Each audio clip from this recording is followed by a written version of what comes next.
Hi friends, అందరికీ నమస్కారం. అంజలి కథలకి స్వాగతం. ఈరోజు జానపద నవల పేరు బానిస పిల్ల. చాలా కాలం క్రిందట బస్రా నగరాన్ని మహమ్మద్ ఇబన్ సులేమాన్ అనే సుల్తాను పరిపాలిస్తూ ఉండేవాడు. ఈయన పేరుకు సుల్తాను అయినా బాగ్దాద్ నగరపాలకుడైన ఖలీఫా హారూ అల్ రషీద్ ఆధీనంలోని సామంతరాజు మాత్రమే. ఈ సుల్తాను ఆస్థానంలో 2 మంత్రులు ఉండేవారు. వారిలో వజీర్ అల్ ఫదల్ అనే మంత్రి చాలా సాధు స్వభావం కలవాడు, పరిపాలనా దక్షుడు. 2వ మంత్రి పేరు వజీర్ అల్ ముయిన్ సావి. ఇతడు పరమ కర్కోటకుడు. ప్రజలకు అల్ ఫదల్ అంటే ఎంత ప్రేమ గౌరవాలు ఉండేవి. సావీని మాత్రము అందరూ ద్వేషించేవారు. అతడంటే బస్రా పౌరులకి ఎక్కడ లేని భయం ఉండేది. ఆ రోజుల్లో కొన్ని దేశాల్లో బానిస వ్యాపారం విరివిగా జరుగుతూ ఉండేది. ఒకనాడు బస్రా సుల్తాన్కి అన్ని దేశాల నుంచి ఆడబానిసలను అమ్మటానికి వర్తకులు వచ్చినట్లు వార్త అందింది. ఆయన తన వజీరైన అల్ఫదల్కు కబురు చేసి అతడు రాగానే, మన నగరానికి అందమైన ఆడబానిసలు అమ్మకానికి వచ్చారని విన్నాను. వాళ్లల్లో ఎవరైనా అపూర్వమైన అందగత్తె కనిపిస్తే 10,000 దీనారాల వరకు వెలపెట్టి నా కోసం ఖరీదు చెయ్యి అని ఆజ్ఞాపించాడు. అల్ఫదల్ అప్పటికప్పుడే బయలుదేరి బానిసలను అమ్మే బజారుకి వెళ్ళాడు. అక్కడ చాలామంది వర్తకులు వాళ్ళు తెచ్చిన ఆడబానిసలు ఉన్నారు. అల్ఫదల్ బానిస వర్తకుల దగ్గరకు పోయి వాళ్లకు సుల్తాను గారి ఆజ్ఞ గురించి చెప్పి ఆయన కోరిన అపురూప సుందరి కోసం వాకబు చేశాడు. వర్తకులు ఆయనకు తమ వద్ద ఉన్న కొందరు బానిసలను చూపించారు. వాళ్ళందరూ 1000 దీనారాలకు మించి విలువగల బానిసలే. అయినా వాళ్లలో ఒక్కటి కూడా అల్ఫదల్ దృష్టికి నచ్చలేదు. అతడు నిరుత్సాహంగా ఇంటికి తిరిగి వెళ్ళిపోయాడు. సుల్తాను వజీర్ అల్ఫదల్కు తను కోరిన అందమైన ఆడ బానిసను కొని తెచ్చేటందుకు 30 రోజుల గడువు మాత్రం ఇచ్చాడు. బానిస వర్తకులు రోజు అల్ఫదల్కు తాము అందగత్తెలను అనుకున్న ఆడబానిసలు తెచ్చి చూపించసాగారు. ఈ విధంగా వజీరు దాదాపు 1000 మందిని చూశాడు. కానీ వారిలో ఒక్కగానొక్కత కూడా ఆయన దృష్టిని ఆకర్షించుకోలేకపోయింది. సుల్తాను పెట్టిన 30 రోజుల గడువు ముగిసిపోయింది. అల్ఫదలు సుల్తాను గారిని గడువు పొడిగించమని కోరదలిచాడు. ఆయన ఆ పని మీద తన ఇంటి నుంచి బయలుదేరబోతూ ఉండగా ఒక వర్తకుడు హడావుడిగా ఆయన దగ్గరికి వచ్చి, అయ్యా, ఒక మనవి, తమరు ఇన్నాళ్లుగా వెతుకుతున్న ఒక అపురూప సుందరి ఈరోజే అమ్మకానికి వచ్చింది అని చెప్పాడు. అల్ఫదల్కు ఈ 30 రోజుల అనుభవంతో బానిస వర్తకుల మాటల్లో నమ్మకం లేకపోయింది. ప్రతి వర్తకుడు తన వద్ద అప్సరసలాంటి బానిస ఉన్నదని చెప్పటమో, అల్ఫదల్ ఆ మాట నమ్మి వాళ్ళ దగ్గరకు పోయి ఆశాభంగం పొంది తిరిగి రావటమో జరుగుతూనే ఉన్నది. ఆ కారణం చేత అల్ఫదల్ ఆ వచ్చిన వర్తకుడితో, నేను సుల్తాన్ గారి దగ్గరికి పోబోతూ ఉండగా నువ్వు వచ్చావు. కళ్ళబొల్లి మాటలతో కురూపుల్ని మహా సౌందర్యవతులని నన్ను నమ్మించాలని చూశావంటే మాత్రం చిక్కుల్లో పడతావు. నువ్వన్నట్లు నిజంగానే ఆ బానిస అపురూప సుందరి అయితే వెంటనే ఇక్కడికి తీసుకురా అన్నాడు. వర్తకుడు సలాం చేసి పరుగు పరుగున పోయి ఒక అరగంట కాలంలో బానిస పిల్లను ఒకదాన్ని వెంటబెట్టుకుని అల్ఫదల్ దగ్గరికి వచ్చాడు. ఈ బానిస పిల్ల నిజంగానే తిరుగులేని అద్భుత సౌందర్యవతి. వర్తకుడు ఆమె పేరు అల్ జలీస్ అని చెప్పాడు. ఆమె గొప్ప అందగత్త మాత్రమే కాదు, బాగా చదువుకొని పాండిత్యం కూడా గడించింది. వజీరు అల్ఫదల్ ఆ బానిస పిల్లను కొనటానికి నిశ్చయించుకొని వర్తకుడితో, ఈ పిల్ల నాకు నచ్చింది, ఖరీదు విషయంలో నాతో బేరాలు మాత్రం చేయకు. ఈమెను కొంటున్నది నా కోసం కాదు, సుల్తాను గారి కోసం. 10,000 దీనారాలు ఇస్తాను. అంతకంటే 1 దీనారం అధికంగా ఇవ్వటానికి కూడా సుల్తాను గారి నుంచి నాకు అనుమతి లేదు. ఏమంటావ్ అన్నాడు. ఆ వర్తకుడు అల్ఫదల్కు వంగి సలాం చేసి, అయ్యా, తమ కీర్తి గురించి బస్రా పౌరులు చెప్పగా విన్నాను. సుల్తాను గారి దయాగుణం సంగతి నాకు తెలియంది కాదు. వారి కోసం ఈ బానిస పిల్లను కొంటున్నారు గనక తమరు ఎంత ఇచ్చినా కళ్ళకద్దుకొని పుచ్చుకుంటాను అన్నాడు. ఆ మాటలకి అల్ఫదుల్ చాలా సంతోషించి వర్తకుడికి 10,000 దీనారాలు ఇచ్చాడు. వర్తకుడు డబ్బును మూటగట్టుకుంటూ అల్ఫదుల్ కేసి ఏదో చెప్పదలిచి సంశయిస్తున్న వాడిలా చూడసాగాడు. అది గమనించిన అల్ఫదుల్ వర్తకుడితో, నువ్వేమైనా చెప్పదలుచుకొని చెప్పేందుకు తటపటాయిస్తున్నావా? భయం లేదు, చెప్పు అన్నాడు. వజీర్ ఇలా అనగానే వర్తకుడు చిరునవ్వు నవ్వి, అయ్యా, సుల్తాను గారి కోసము లోగడ వివిధ దేశాలకు చెందిన బానిస పిల్లలను మీరు చాలామందిని కొని ఉంటారు. అందువల్ల ఇప్పుడు నేను చెప్పబోయేది చాలా స్వల్ప విషయంగానే ఉండవచ్చు. ఈ బానిస పిల్ల అందచందాల్లోనే కాక చదువు సంధ్యల్లో కూడా చాలా నేర్పరి. ఈ పిల్ల చాలా దూరం ప్రయాణం చేసి ఈ రోజునే బస్రా నగరం చేరింది. ఆ కారణం వల్ల ఇక్కడి గాలి మార్పుకు నీటి మార్పుకు ఈమె వెంటనే తట్టుకోవటం కష్టం. అందుచేత ఒక 10 రోజుల పాటు ఈ బానిస పిల్లకు విశ్రాంతి ఇచ్చి ఆ తర్వాత సుల్తాన్ గారి దగ్గరికి తీసుకుపోవటం బాగుంటుందని నా సలహా అన్నాడు. అల్ఫదుల్కి ఈ సలహా బాగున్నట్లు తోచింది. ఆయన అల్ జసీస్ను తన భార్య వద్దకు తీసుకుపోయి, ఈ బానిస పిల్ల సుల్తాను గారి దాసి 10 రోజుల పాటు మన ఇంట్లో ఉంటుంది. దూర ప్రయాణం వలన కలిగిన బడలిక పోవాలంటే విశ్రాంతి అవసరం. కానీ ఒక్క మాట, ఈ 10 రోజుల పాటు ఈ పిల్ల మన అబ్బాయి అలీనూర్ కంటపడకుండా నువ్వు జాగ్రత్త పడాలి, అర్థమైందా అన్నాడు. అల్ఫదుల్ భార్య భర్త మాటలకి తల ఊపింది. అలీనూరు చాలా అందమైన యువకుడే కాక చాలా చురుకైనవాడు. మనిషి మంచివాడే, కానీ కాస్త ఉద్రేక స్వభావి. ఇంత సౌందర్యవతి అయిన అల్ జలీల్ని చూశాడంటే తప్పకుండా ప్రేమిస్తాడు. క్షణాల మీద ఆమెను వలలో వేసుకోగలడు కూడా. అలా జరిగిందంటే సుల్తాన్ గారి దగ్గర వజీరు అల్ఫదుల్ పరువు ప్రతిష్టలన్నీ సర్వనాశనమైపోగలవు. ఈ సంగతులన్నీ వజీర్ భార్యకు తెలియనివి కావు. అందుచేత ఆమె అల్ జసీస్ను జనానాలో ఉంచి వారం రోజుల పాటు ఎంతో కట్టుదిట్టంగా కాపాడింది. వజీర్ భార్య ఒకరోజు స్నానశాలకు వెళ్ళింది.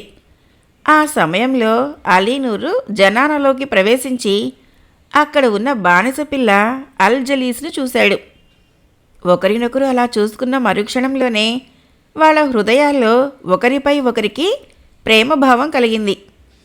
నా పేరు అలీనూర్, నేను ఈ ఇంటి యజమాని అయిన వజీర్ అల్ఫదుల్ కొడుకును. నీ పేరు అంటూ అలీనూరు బానిసపిల్ల ముఖంలోకి చూశాడు. అల్జలీసు అలీనూర్ అందానికి తన్మయురాలైపోయి, నా పేరు అల్జలీసు. వారం రోజుల క్రితం వర్తకుడొకడు నన్ను మీ తండ్రి గారికి 10,000 దీనారాలకు అమ్మాడు అన్నది. అలీనూరు ఆమె మాటలకు కొంచెం ఆశ్చర్యపడి, నీ విలువ 10,000 దీనారాలని లెక్కగట్టి నా తండ్రి సౌందర్యాది దేవతని అవమానించాడు. అది అలా ఉంచుదాం. ఇంత డబ్బు పోసి ఆయన నిన్ను కొన్నాడంటే తప్పకుండా నా కోసమే అయి ఉంటుంది. నేనింకా అవివాహితుణ్ణి అన్నాడు. ఆ మాటలకు అల్జలీసు ముసుముసు నవ్వులు నవ్వుతూ, బానిస వర్తకుడితో మీ తండ్రి గారు అన్న మాటల్ని బట్టి చూస్తే ఆయన నన్ను ఈ బస్రా నగరాన్నేలే సుల్తాను గారి కోసం కొన్నట్లు అర్థమైంది. తమరు ఆ సుల్తాన్ గారు కాదు కదా అన్నది. ఆ జవాబుకు అలీనూర్ మనస్సు చివుక్కుమన్నది. అయినా అతడు బయటికి కోపం కనబడనీయకుండా, సౌందర్యం కొనగలిగింది సౌందర్యాన్నే, ధనాన్ని కాదు. ప్రేమకు ధనంతోనూ అధికారంతోనూ పని ఉండదు అన్నాడు. నేననుకుంటున్నది అదే అన్నది అల్జలీసు. బానిస పిల్ల మనోభావాలను గ్రహించిన అలీనూరు ఆమెను వివాహమాడతానని చెప్పి ఒప్పించాడు. ఆ తర్వాత కొంత డబ్బు తీసుకుని తల్లి స్నానశాల నుంచి వచ్చే లోపలే అల్జలీస్ను వెంటబెట్టుకుని పోయి ఒక కాజీకు కొంత డబ్బిచ్చి ఆమెను వివాహం ఆడేశాడు. వజీర్ అల్ఫదుల్ తన కొడుకు చేసిన అఘాయిత్యం సంగతి విని నిలువునా కుంగిపోయాడు. అతడు తన భార్యతో, అలీనూర్ చేసిన పని ఎంత అమర్యాదకరమైందో చూశావా? నేను సుల్తాన్ గారి దగ్గర ఇన్నాళ్లుగా ఎంతో మర్యాద మన్నన పొందుతూ ఉన్నాను. ఆయనకి ఈ సంగతి త్వరలోనే తెలుస్తుంది. అప్పుడు నా పరువు ఏమైతుంది? ఆస్థానంలో నలుగురి ఎదుట ఎలా తలెత్తుకుని తిరిగేది? అలీనూరు ఇంత దురన్యాయానికి పాల్పడతాడని నేను కలలో కూడా అనుకోలేదు అన్నాడు. వజీర్ భార్యకు కూడా కొడుకు చేసిన పనికి మనసులోనే బాధపడుతూ ఉన్నా గత్యంతరం లేక భర్తతో, అబ్బాయి చేసిన పని మంచిది కాకపోవచ్చు, అయినా ఈ జరిగిందంతా సుల్తాన్ గారికి తెలియవలసిన అవసరం ఏముంది? ఆయనకు మన జనానాలో జరిగిన ఈ సంగతి ఎవరు చెబుతారు? మాట వరుస కనుకుందాం. మీ సొంత కుమారుడికి మీరొక అందమైన బానిస పిల్లను కొనిపెట్టారనుకోండి, అది తప్పు పని అని ఏ బుద్ధిగలవాడైనా అనగలడా? ఇప్పుడు మునిగిపోయిందేం లేదు. సుల్తాన్ గారికి మరొక బానిస పిల్లను కొనివ్వండి. ఇంత లోకంలో మరొక అందగత్తే దొరకదా అన్నది. అల్ఫదల్కు భార్య ఇచ్చిన సలహా ప్రకారం చేయటం కన్నా మరో మార్గం కనిపించలేదు. అలీనూరు తమకు ఒక్కగానొక్క కొడుకు. ఈనాటి వరకు అతని ప్రవర్తనలో తప్పు పట్టవలసిందేమీ లేకపోయింది. సరే, నువ్వు చెప్పినట్టే చేస్తాను. అంత అందమైన బానిస పిల్లను జనానాలో ఉంచడం నాదే తప్పు. ఇంతకు మన అబ్బాయి ఆ పిల్లతో ఎక్కడికి పోయినట్లు? ఆ సంగతి నీకేమైనా తెలుసా అని అడిగాడు అల్ఫదల్ భార్యను. ఆమె అలీనూర్ ఎక్కడ ఉన్నాడో అంతా తన నౌకర్ల ద్వారా లోగడే భోగట్టా చేసి ఉంచింది. అలీనూరు తండ్రి భయం కొద్దీ నగరంలోనే ఒక స్నేహితుడి ఇంట తలదాచుకున్నాడు. తనకు కొడుకెక్కడున్నాడో తెలిసి కూడా ఇంతవరకు చెప్పలేదని భర్త కోప్పడతాడేమోనని ఆమె ఏమీ తెలియనట్టు నటించింది. అబ్బాయి ఎక్కడున్నది కనుక్కోవటం పెద్ద కష్టమేం కాదు. ముందు వాణ్ణి క్షమించానని చెప్పండి. మన నౌకర్లను పంపి నగరమంతా వెతికిస్తాను అన్నది ఆమె. క్షమించక చేసేదేముంది? తిట్టి కొట్టి వాణ్ణి ఇంట్లో నుంచి తరిమేయలేం కదా. కుర్రతనం కొద్దీ ముందు వెనకలు ఆలోచించకుండా పొరపాటు పని చేశాడు. అదేమంతా క్షమించరాని నేరం కాదులే. నేనేం కోపడనని చెప్పి వాణ్ణి ఇంటికి పిలిపించు అన్నాడు వజీర్ అల్ఫదల్. ఆ సాయంత్రమే అల్ఫదల్ భార్య కొడుకుకు తండ్రి అన్న మాటలు నౌకరు ద్వారా చెప్పించి ఇంటికి రమ్మని కబురు చేసింది. ఆ సంగతి విని అలీనూరు అతడి భార్య అయిన అల్జలీస్ పొందిన ఆనందం అంతా ఇంతా కాదు. వాళ్ళిద్దరూ ఆ రాత్రికే ఇంటికి తిరిగి వచ్చారు. తన కొడుకు బానిస పిల్ల ఎంతో ప్రేమగా అన్యోన్యంగా ఉంటున్నారో చూసి అల్ఫదలు తన కోపాన్ని మర్చిపోవటమే గాక సంతోషిస్తూ అంతా అల్లా నిర్దేశించినట్లు జరుగుతుంది. ఆయన చేతల్ని మానవ మాతృండైన నేను అడ్డుకోగలనా అనుకున్నాడు. సుల్తాను గారి చిన్న వజీరు సావి చాలా జిత్తులు నేర్చినవాడు. వాడు జరిగిందేమిటో తెలుసుకొని సుల్తానుకు తన మీద ఫిర్యాదు చేస్తాడేమో అని వజీరు అల్ఫదల్కు మనసులో భయంగానే ఉంది. కొద్ది రోజుల్లో సావి రహస్యమంతా పసిగట్టేశాడు. అతడు సుల్తానుతో ఈ విషయం ఎలా చెప్పటమా అని ఆలోచించాడు. ఎంతైనా అల్ఫదలు పెద్ద వజీరాయే. అతడంటే సుల్తాను గారికి గౌరవమే కాక అతడి నిజాయితీలో చాలా నమ్మకం కూడా ఉంది. చిన్న వజీరు సావి ఒక వారం రోజుల పాటు సుల్తాన్కి బానిస పిల్లను గురించి చెప్పేందుకు నానా తంటాలు పడ్డాడు. కానీ అందుకు తగిన సమయ సందర్భాలు అతడికి సుల్తాన్ గారి దగ్గర లభ్యపడలేదు. 1-2 సార్లు అతడు సూచనప్రాయంగా బానిస పిల్ల సంగతి తెచ్చాడు గాని సుల్తాను ఆ సంగతే పూర్తిగా మర్చిపోయినట్లు కనిపించాడు. అందువల్ల అప్పటికి సావి ఆట కట్టింది. కొన్ని వారాలు గడిచాయి. హఠాత్తుగా వజీర్ అల్ఫదల్కు ఏదో వ్యాధి సోకి మంచం పట్టాడు. ఎందరెందరో వైద్యులు వచ్చి అన్ని పరీక్షలు చేసి మందులిచ్చినా అతడి వ్యాధి తిరుగుముఖం పట్టకపోగా మరింత ఎక్కువైంది. అల్ఫదలు ఇక తన అవసాన దశ సమీపించిందని గ్రహించి కొడుకును పిలిచి చెప్పవలసిందంతా చెప్పి కన్నుమూశాడు. వజీర్ మరణానికి విచారించని వాళ్ళు, కంటతడి పెట్టని వాళ్ళు బస్రా నగరంలో ఒక్కరు కూడా లేరంటే అతిశయోక్తి కాదు. తండ్రి మరణము అలీనూర్కు ఎక్కడ లేని దుఃఖాన్ని కలిగించింది. అతడింతకాలము తండ్రి చాటున హాయిగా జీవితం వెళ్ళబుచ్చాడు. దుఃఖభారంతో అతడు చాలా రోజుల పాటు ఇంటి నుంచి బయటికి రాలేదు. ఎవరినీ తన దగ్గరకు రానివ్వలేదు.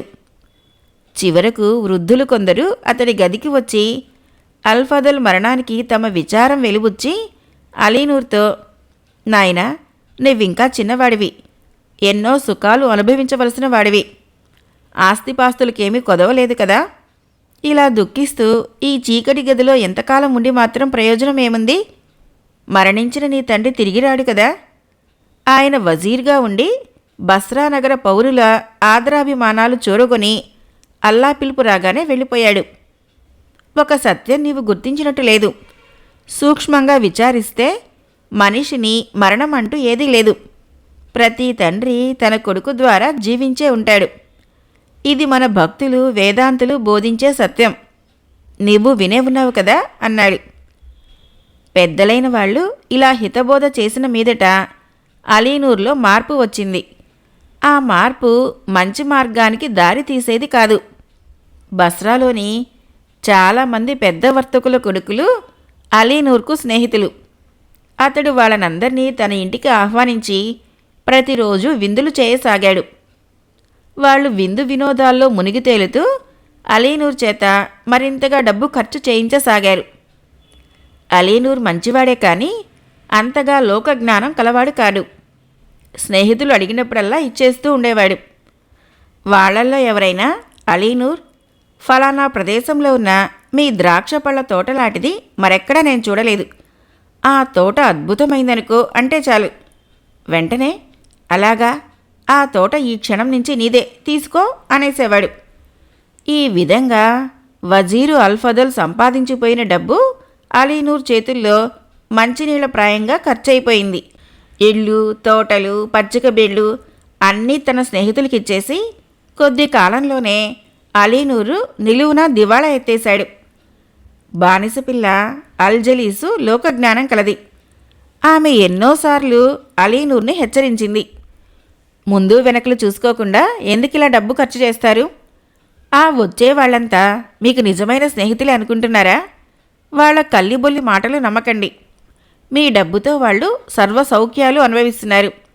అది అయిపోగానే వాళ్ళు ఈ ఇంటి ఛాయలకు కూడా రారు అని చెప్పి చూసింది. డబ్బంతా ఊడ్చిపెట్టుకుపోయే నాటి వరకు అలీనూరు ఏదో మైకంలో మునిగి ఉన్నాడు. ఆ కాలంలో అతడికి అల్జలీస్ గురించిన ఆలోచనే తీరిక చిక్కింది కాదు. అతడి దగ్గర ఇక చిల్లి గవ్వ కూడా లేదని తెలిసిన తర్వాత అతడి స్నేహితులమని చెప్పుకునే వాళ్ళంతా మంత్రం వేసినట్లు మాయమైపోయారు. ఇప్పుడు చూడండి మీ పరిస్థితి ఏమైందో. నేను ఎన్నాళ్ళగానో హెచ్చరిస్తున్నాను కదా, నా మాట ఖాతరు చేశారు కాదు. మీ దగ్గర డబ్బున్నంత వరకు స్నేహితులమంటూ ఈగల్లా ముసిరారు. ఇప్పుడు ఒక్క స్నేహితుడు కూడా మీకు ముఖం చూపించడు అన్నది అల్జలీసు. అలీనూర్కు ఇంకా తన స్నేహితుల మీద నమ్మకం పోలేదు. అతడు బానిసపిల్ల మాటలకి విసుక్కొని, నీవు తెలివిగల దానివే కావచ్చు గాని నా స్నేహితులను గురించి నీకేమీ తెలియదు. వాళ్లల్లో ఎక్కువ మంది నా బాల్య స్నేహితులు, నగరంలోని గొప్ప గొప్ప వర్తకుల కుమారుళ్ళు. ఈ మధ్య వాళ్ళిటి కేసు రావటం లేదంటే అందుకు కారణము వాళ్ళేదో తీరని పనుల్లో మునిగి ఉండటం అయి ఉంటుంది. ఇప్పుడు నా అవసరం గనక నేనే వాళ్ళని చూడబోతున్నాను. నేను ఇంతగా దివాళా తీసినా వాళ్ళు నన్ను మళ్ళీ ధనికుణ్ణి చేయగలరు. వాళ్ళు నన్నెంతగా ఆదరిస్తారో నువ్వే చూస్తావు అంటూ మంచి దుస్తులు ధరించి వర్తకులుండే వీధికి పోయి తన స్నేహితుడొకడి ఇంటి ముందు ఆగి తాను వచ్చినట్లు నౌకరుతో కబురు చేశాడు. ఆ స్నేహితుడికి అలీనూర్ వచ్చినట్టు తెలియగానే గుండె ఆగినంత పనయింది. డబ్బు చిక్కుల్లో ఉన్నాడు కనుక తన నుంచి అంతో ఇంతో డబ్బు తీసుకుని పోదలిచి వచ్చాడని అతడు అనుమానించి కబురు తెచ్చిన నౌకరుతో, ఒరేయ్, ఆ వచ్చిన వాడికి నేను ఇంట్లో లేనని చెప్పు, వెళ్ళిపోతాడు. ఈసారి ఎప్పుడైనా అతడు నా కోసం వస్తే నన్ను అడగకుండానే అతడికి నేను నగరంలో లేనని చెప్పేయి, తెలిసిందా? అతనొకప్పుడు ధనికుడే గాని కన్ను మిన్ను కానకుండా ఉన్నదంతా విందులకి వినోదాలకి తగలేసి బికారి అయిపోయాడు. అలాంటి వాళ్ళకి జరగవలసిన శాస్తే జరిగింది. అతన్ని చూసి అయినా ఇతరులు మరికొందరు బుద్ధి తెచ్చుకొని డబ్బు విలువ ఏమిటో తెలుసుకొని జాగ్రత్త పడతారు అన్నాడు. నౌకరు పోయి తన యజమాని ఇంట లేడని చెప్పగానే అలీనూర్ సంగతి గ్రహించి, వీడు మొదటి నుంచి దగుల్బాజీ వెదవే, ఇంట ఉండి లేడనిపించాడు. మిగతా నా స్నేహితులు వీడిలాంటి నీచులు కారు అనుకున్నాడు. ఆ తర్వాత అలీనూరు మరికొందరు స్నేహితుల ఇళ్లకు పోయి తాను వచ్చినట్లు కబురు చేశాడు. వాళ్లలో ప్రతి ఒక్కడూ తాను ఇంట లేనట్లు నౌకరు చేత అలీనూర్కు చెప్పించారు. అలీనూర్కు కోపంతో పాటు ఎక్కడలేని నిస్పృహ కలిగింది. తన స్నేహితులమని నటిస్తూ తన ఇల్లు గుల్ల చేసిన ఆ దుర్మార్గులందర్నీ తిట్టుకుంటూ అతడు ఇంటికి తిరిగి వచ్చాడు. అల్జలీసు జరిగిందంతా విని, నేను ముందే ఇలా జరుగుతుందని ఎన్నిసార్లు హెచ్చరించాను కాను అన్నది. అలీనూరు మరో మార్గం లేక ఇంట్లో ఉన్న వస్తువులను ఒక్కొక్కటిగా అమ్మి ఆ వచ్చిన డబ్బుతో అతి పేదగా బతుకుతూ కొంతకాలం గడిపాడు. చివరకు ఇంట్లో అమ్మదగిన వస్తువంటూ ఏదీ లేకుండా పోయింది. అతడికిక బతికే దారి కనిపించక విచారగ్రస్తుడైపోయాడు.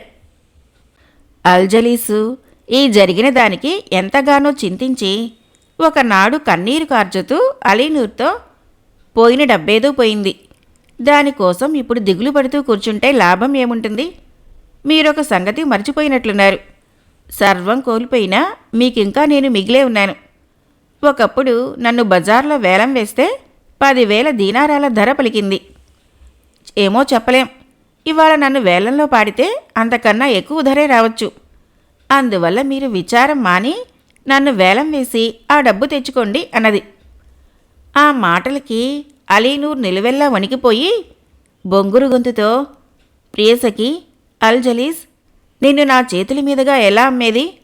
నువ్వు లేకుండా ఈ లోకంలో ఒక్క క్షణం కూడా నేను బ్రతకలేను. నా పంచప్రాణాలు నువ్వే అన్నాడు. అల్జలీసు కన్నీటి ధారను తుడుచుకుంటూ, మిమ్మల్ని, ఈ ఇంటిని వదిలి మరొక యజమాని దగ్గరికి పోవటం నాకు మాత్రం ఇష్టమనుకున్నారా? కానీ మీరు చాలా విషమ పరిస్థితుల్లో చిక్కుబడిపోయారు. బతుకు మీది ఆశ కన్నా బలవత్తరమైనది మరొకటి లేదు. అది మన చేత ఎలాంటి కూడని పనైనా చేయిస్తుంది. కనుక అట్టే విచారించక నన్ను బజారుకు తీసుకుపోయి అమ్మేయండి. మీరు ప్రస్తుతము ఉన్న చిక్కుల్లో నుంచి బయటపడటానికి మరొక మార్గం లేదు అన్నది. అల్జలీసు ఈ విధంగా ఎంతో చెప్పి బలవంతం చేసిన మీదట అలీనూరు గుండెని రాయి చేసుకొని ఆమెను తీసుకొని బానిసలను వేలం వేసే బజారుకు బయలుదేరాడు. దారిలో అతడికి వేలం వేసేవాళ్లలో గట్టివాడొకడు దొరికాడు. అలీనూరు అతడితో తన అవసరం గురించి చెప్పుకున్నాడు. బాబు, తమరి సేవకుణ్ణి. నా చేతనైనంతలో తమరికి అన్ని విధాలా సాయం చేయగలను. ఇంతకు మీరు అమ్మదలిచిన బానిస ఎక్కడా అని అడిగాడు వేలం వేసేవాడు. అలీనూరు తన వెనకగా నిలబడి ఉన్న అల్జలీస్ను చూపించాడు. వేలం పాడేవాడు ఆమెను చూసి ఆశ్చర్యపోతూ, బాబు, ఈమెని లోగడ ఒకసారి వేలం పాడేందుకు నేను సాయపడ్డాను. అప్పట్లో ఈ బానిస పిల్లకు మంచి ధర వచ్చిందనే నాకు గుర్తు. కానీ ఇప్పుడు అంత వస్తుందో లేదో. ఈ మధ్య డబ్బుకు ఎక్కడ లేని కటకటా వచ్చేసింది. అయినా నా చేతనైనంతలో ఎక్కువ రాబట్టే ప్రయత్నం చేస్తాను అన్నాడు. ఆ మాటలు విన్న తర్వాత అలీనూర్కు వేలం పాడేవాడిలో గట్టి నమ్మకం కుదిరింది. నేను చాలా కష్టాల్లో ఉన్నాను. మీ తెలివితేటలు, వాక్చాతుర్యము ఉపయోగించి మంచి ధర రాబట్టు. లోగడ ఈమెను 10,000 దీనారాలు పైచిలికే ఇచ్చి కొన్నాను అన్నాడు అతను. వేలం పాడేవాడు చప్పట్లు చరుస్తూ, అయ్యలారా, ఒకసారి కన్నెత్తి ఈ బానిస పిల్లకేసి చూడండి. ఈమె జగదేక సుందరి అని మీరే అంగీకరిస్తారు. ప్రస్తుతం ఈవిడ యజమాని అప్పుల బాధల్లో ఉండి ఈమెను అమ్మజూపుతున్నాడు. అట్లాగని ఏదో ధరకు తెగనమ్ముతాడని మాత్రం భ్రమపడకండి. కొనదలిచిన మొత్తమేదో చెప్పి పాట ప్రారంభించండి అన్నాడు. జనము చుట్టూ మోగారు. వాళ్లలో ఒకడు అల్జలీస్ దగ్గరగా వచ్చి పరీక్షించి చూసి 4,000 దీనారాలు అన్నాడు. వేలం పాడేవాడు ముఖంలో ఆశ్చర్యము, బాధ నటిస్తూ, 4,000 దీనారాలా? పోతపోసిన బంగారు బొమ్మకు 4,000 దీనారాలా? బస్రా నగరము కళాభిజ్ఞులకు, రసికులకు పుట్టినిల్లు. అటు హిందూస్థాన్ నుంచి ఇటు రోము నగరం వరకు ప్రసిద్ధి ఉన్నది. చెప్పండి, 4,000 దీనారాలు, 4,000 అంటూ కేకలు పెట్టసాగాడు. చుట్టూ మూగిన జనంలో నుంచి మరొకడు 4,500 అన్నాడు. వేలం వేసేవాడి వాణ్ణి మెచ్చుకుంటూ, ఈ పౌరశ్రేష్ఠుడు అందం ఎక్కడ ఉన్నా గుర్తించగల నేర్పరి, 4,500, అంతకన్నా ఎక్కువ పాట పాడగల సమర్థులే ఇక్కడ లేరా అంటూ అరవసాగాడు. ఆ సమయంలో చిన్న వజీరు సావి గుర్రం ఎక్కి అటుగా వచ్చాడు. వాడు పరమ దుర్మార్గుడని తెలిసిన నగర పౌరులు వాణ్ణి చూస్తూనే దూరంగా తొలగిపోసాగారు. సావి అంత దూరాన ఉండే బానిస పిల్లను చూసి ముగ్ధుడైపోయాడు. ఇంత అందమైన బానిస పిల్లను అమ్మ చూపుతున్న నిర్భాగ్యుడెవడా అనుకుంటూ అతని దృష్టిని పక్కకు తిప్పేసరికి అక్కడ అలీనూర్ కనిపించాడు. అలీనూర్ను చూస్తూనే చిన్న వజీర్ సావి సందర్భాలు ఆకలింపు చేసుకున్నాడు. వీడు చచ్చిపోయిన వజీర్ అల్ఫదల్ కొడుకు. తండ్రి పోయిన తర్వాత నగరంలోని జులాయి వెధవలందరికీ విందు వినోదాలు చేసి ఆస్తి అంతా తగలేశాడు. ఇప్పుడు దినవెచ్చాలకు కూడా లేకుండా తన బానిస పిల్లను అమ్మేస్తున్నాడు. ఇలా అనుకుంటూ వజీర్ సావి మరికొంత ముందుకు వచ్చి అల్జలీస్ను పరీక్షగా చూసి గతుక్కుమని, ఆహా, ఇప్పుడు గుర్తుకు వచ్చింది. ఈ బానిస పిల్ల పెద్ద వజీరు అల్ఫదల్ సుల్తాన్ గారి కోసం కొని తన కొడుకు దారాదత్తం చేసిందన్నమాట. ఇంత అందమైన బానిస పిల్లను నేనింతకు ముందెన్నడూ చూడలేదు అనుకున్నాడు. అతడు వెంట ఉన్న బానిసల్లో ఒకడిని వేలం వేసేవాడిని పిలుచుకురమ్మని పంపాడు. వేలం వేసేవాడు అతడి దగ్గరికి వచ్చి చేతులు కట్టుకొని నిలబడ్డాడు. సావి అతడితో, ఆ బానిస పిల్లను నేను కొంటాను. ఇప్పుడు పాట ఎంతలో ఉన్నది అని అడిగాడు.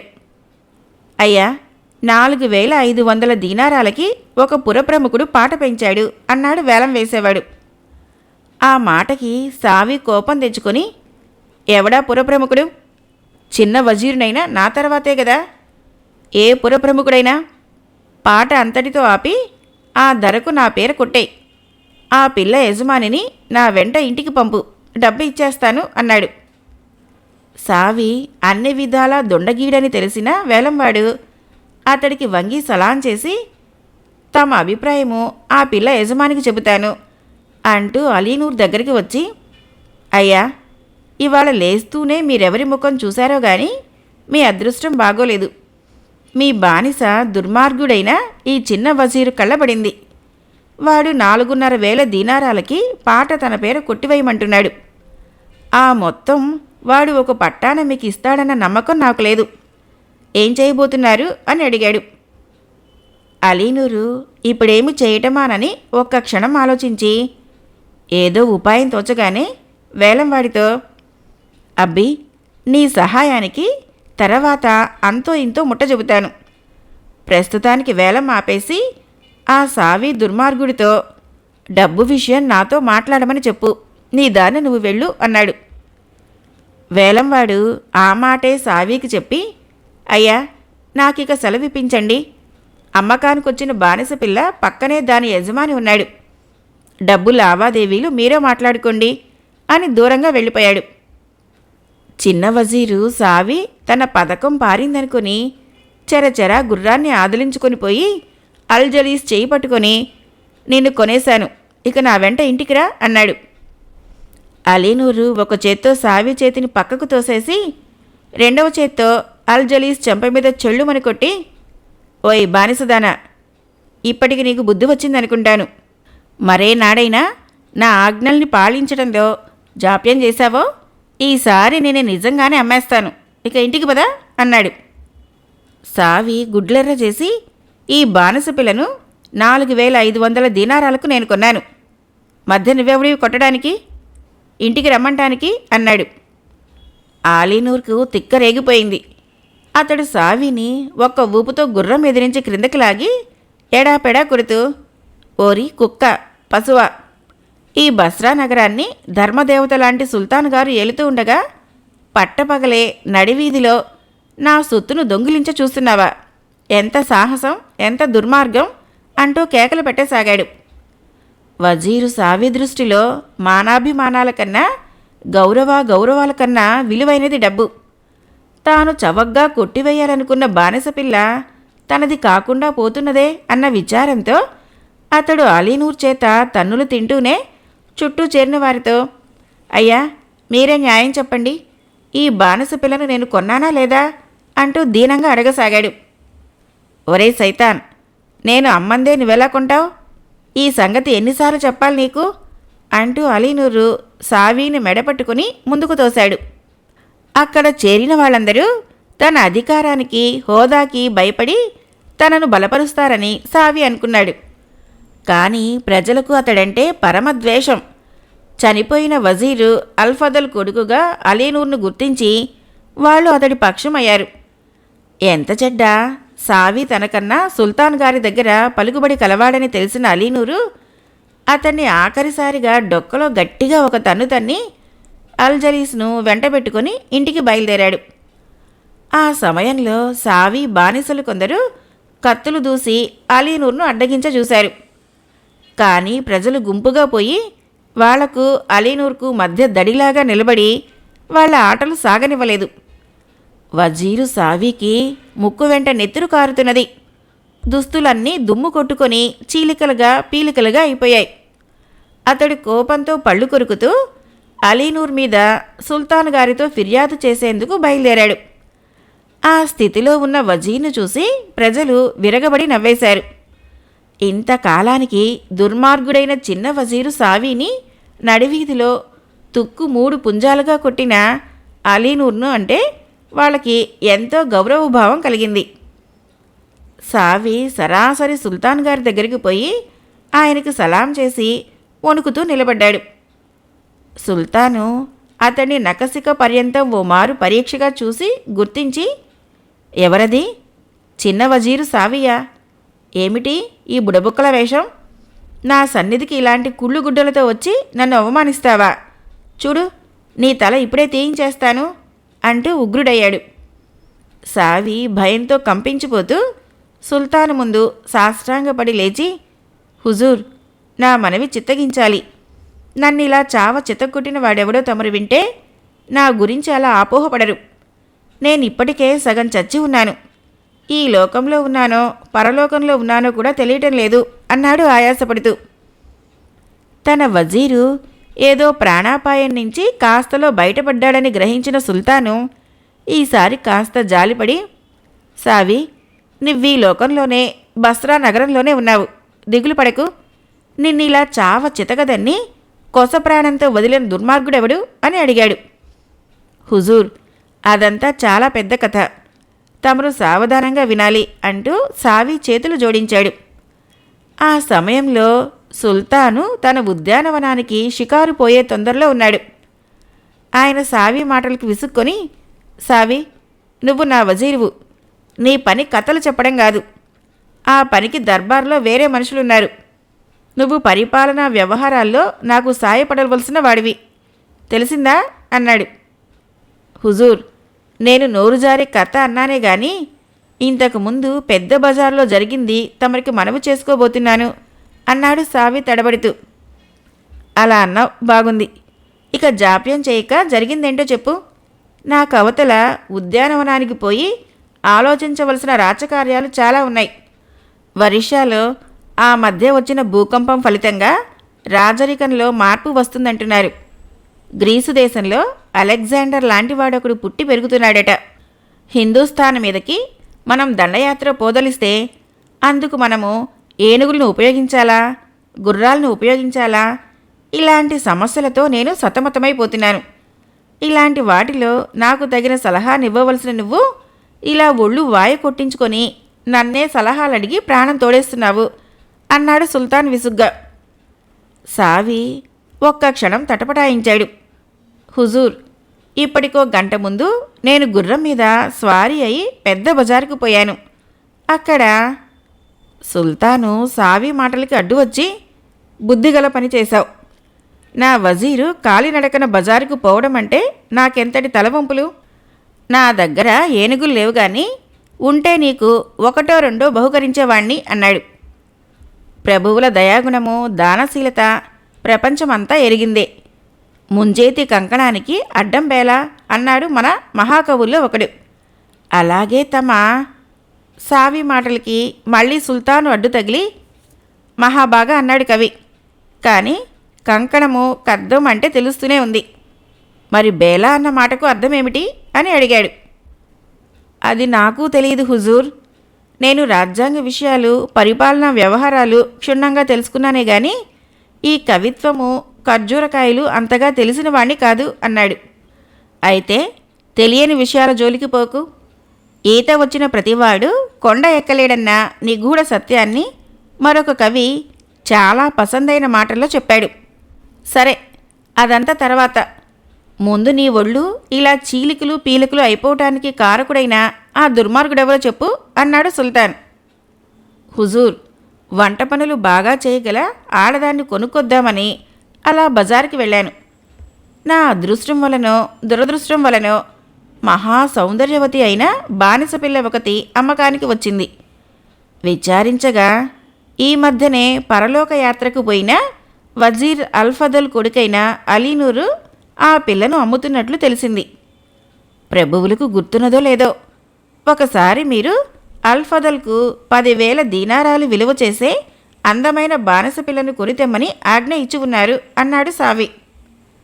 సుల్తాను సాలోచనగా ఒకసారి గడ్డం సవరించుకొని, డబ్బుకు విలువ ఏమాత్రం లేని ఈ రోజుల్లో 10,000 దీనారాలకి అందమైన బానిస పిల్ల కాదు కదా, అందమైన కోతిపిల్ల కూడా రాదు.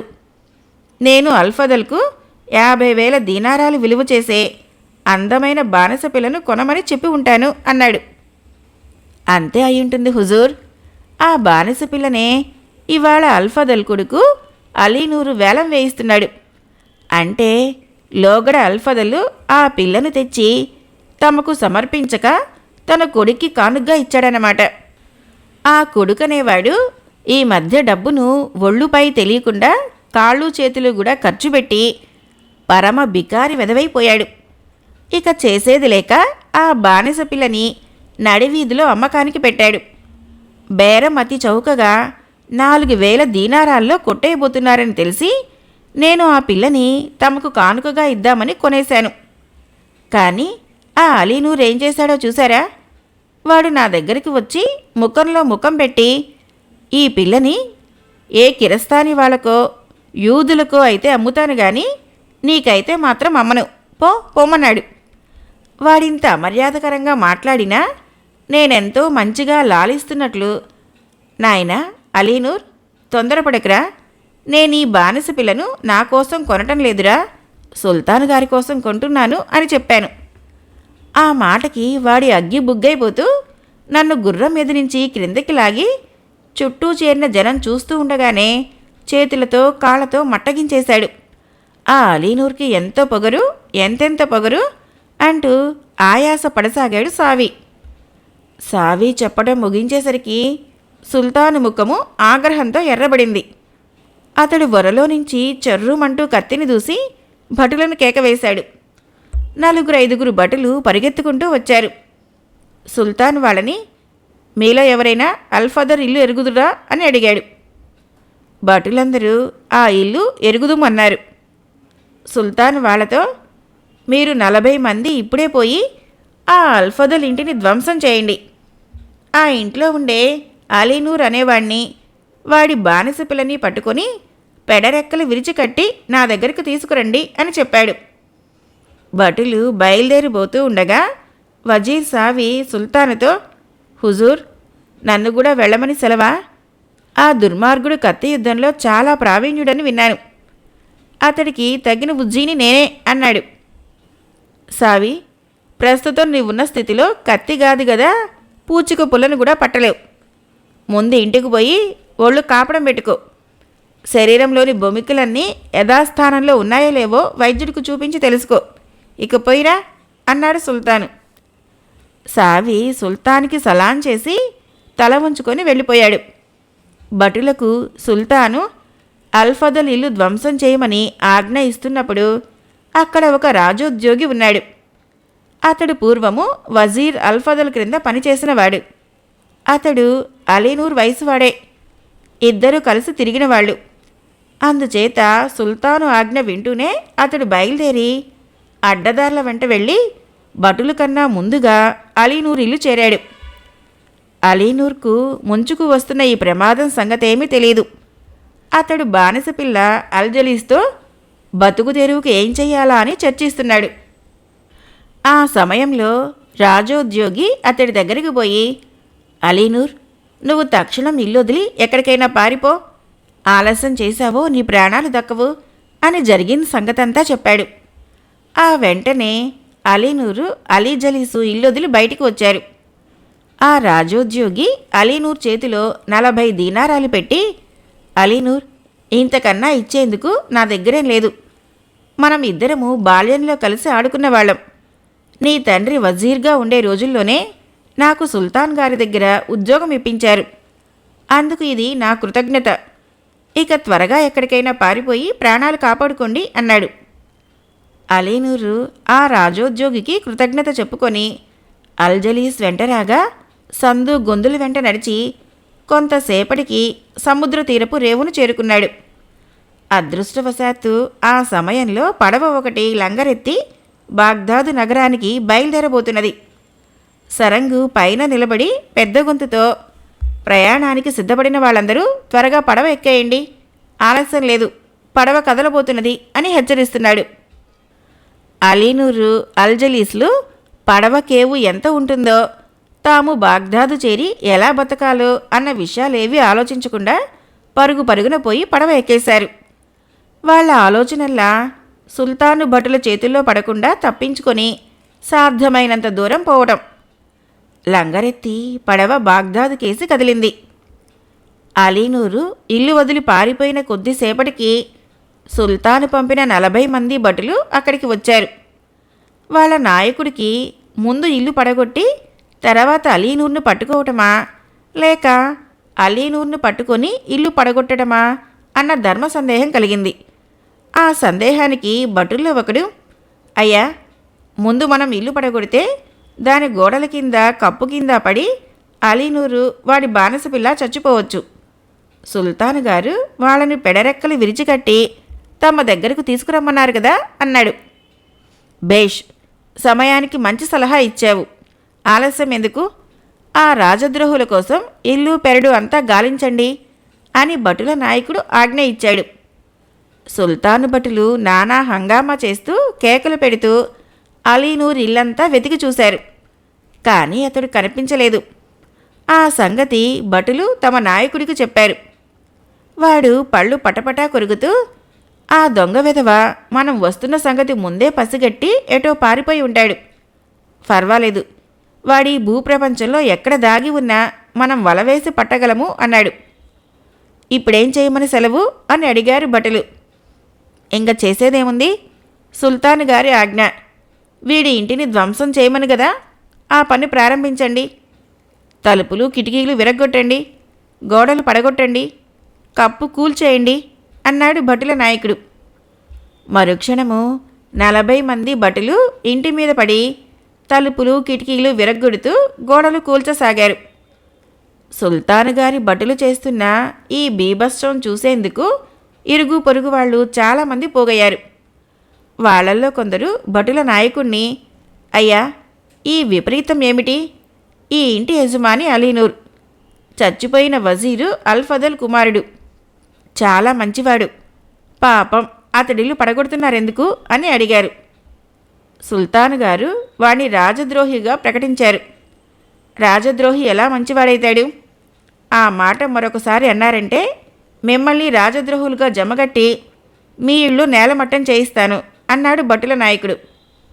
వాడు అన్నంత పని చేయగల సమర్థుడే అని తెలిసినా ఇరుగు పొరుగు వాళ్ళు వాడితో మంచిగా, అయ్యా, అలీనూరు రాజద్రోహి అని తెలియక ఇలా అన్నాం, మమ్మల్ని క్షమించండి. ఇంతకు అతడు చేసిన రాజద్రోహం ఏమిటి అని అడిగారు. ఆ అలీనూర్ చేసింది రాజద్రోహంలో కూడా ఒకటో రకం రాజద్రోహం. చిన్న వజీర్ సావీని నడిబజార్లో పట్టుకొని చావ చిత కొట్టేశాడు. ఆయన కొన్న బానిస పిల్లను అపహరించుకొని పోయాడు అన్నాడు భటుల నాయకుడు కళ్ళెర చేసి. పాపం, సావి చావు బతుకుల మీద ఉన్నాడన్నమాట. సుల్తాన్ గారు కొత్త వజీర్ కోసం వెతుక్కోవలసిందే అన్నాడొకడు గుంపు వెనక నుంచి. ఆ సరికి సుల్తాన్ భటులు అలీనూర్ ఇంటిని ధ్వంసం చేసి తమ నాయకుడి దగ్గరికి వచ్చారు. అందరూ కలిసి సుల్తాన్ దగ్గరికి పోయి అలీనూరు బానిస పిల్లతో పరారీ అయ్యాడని, అతడి ఇంటిని మాత్రం నేలమట్టం చేసి వచ్చామని చెప్పారు. సుల్తాన్కి ఆగ్రహం మరింత ఎక్కువైంది. ఆయన భటులను నగరంలోకి పంపి అలీనూర్ పాత మిత్రుల ఇళ్లన్నీ వెతికించాడు. అలీనూర్ దొరకలేదు. సుల్తాను వజీర్ సావీని పిలిపించి, నువ్వెలాంటి విచారమూ పెట్టుకోకు. వజీర్ అయిన వాడికి చాలా బాధ్యతలుంటాయి. మానాభిమానాల సంగతి ఆలోచిస్తూ కూర్చుంటే రాజ్యపాలనే స్తంభించిపోతుంది.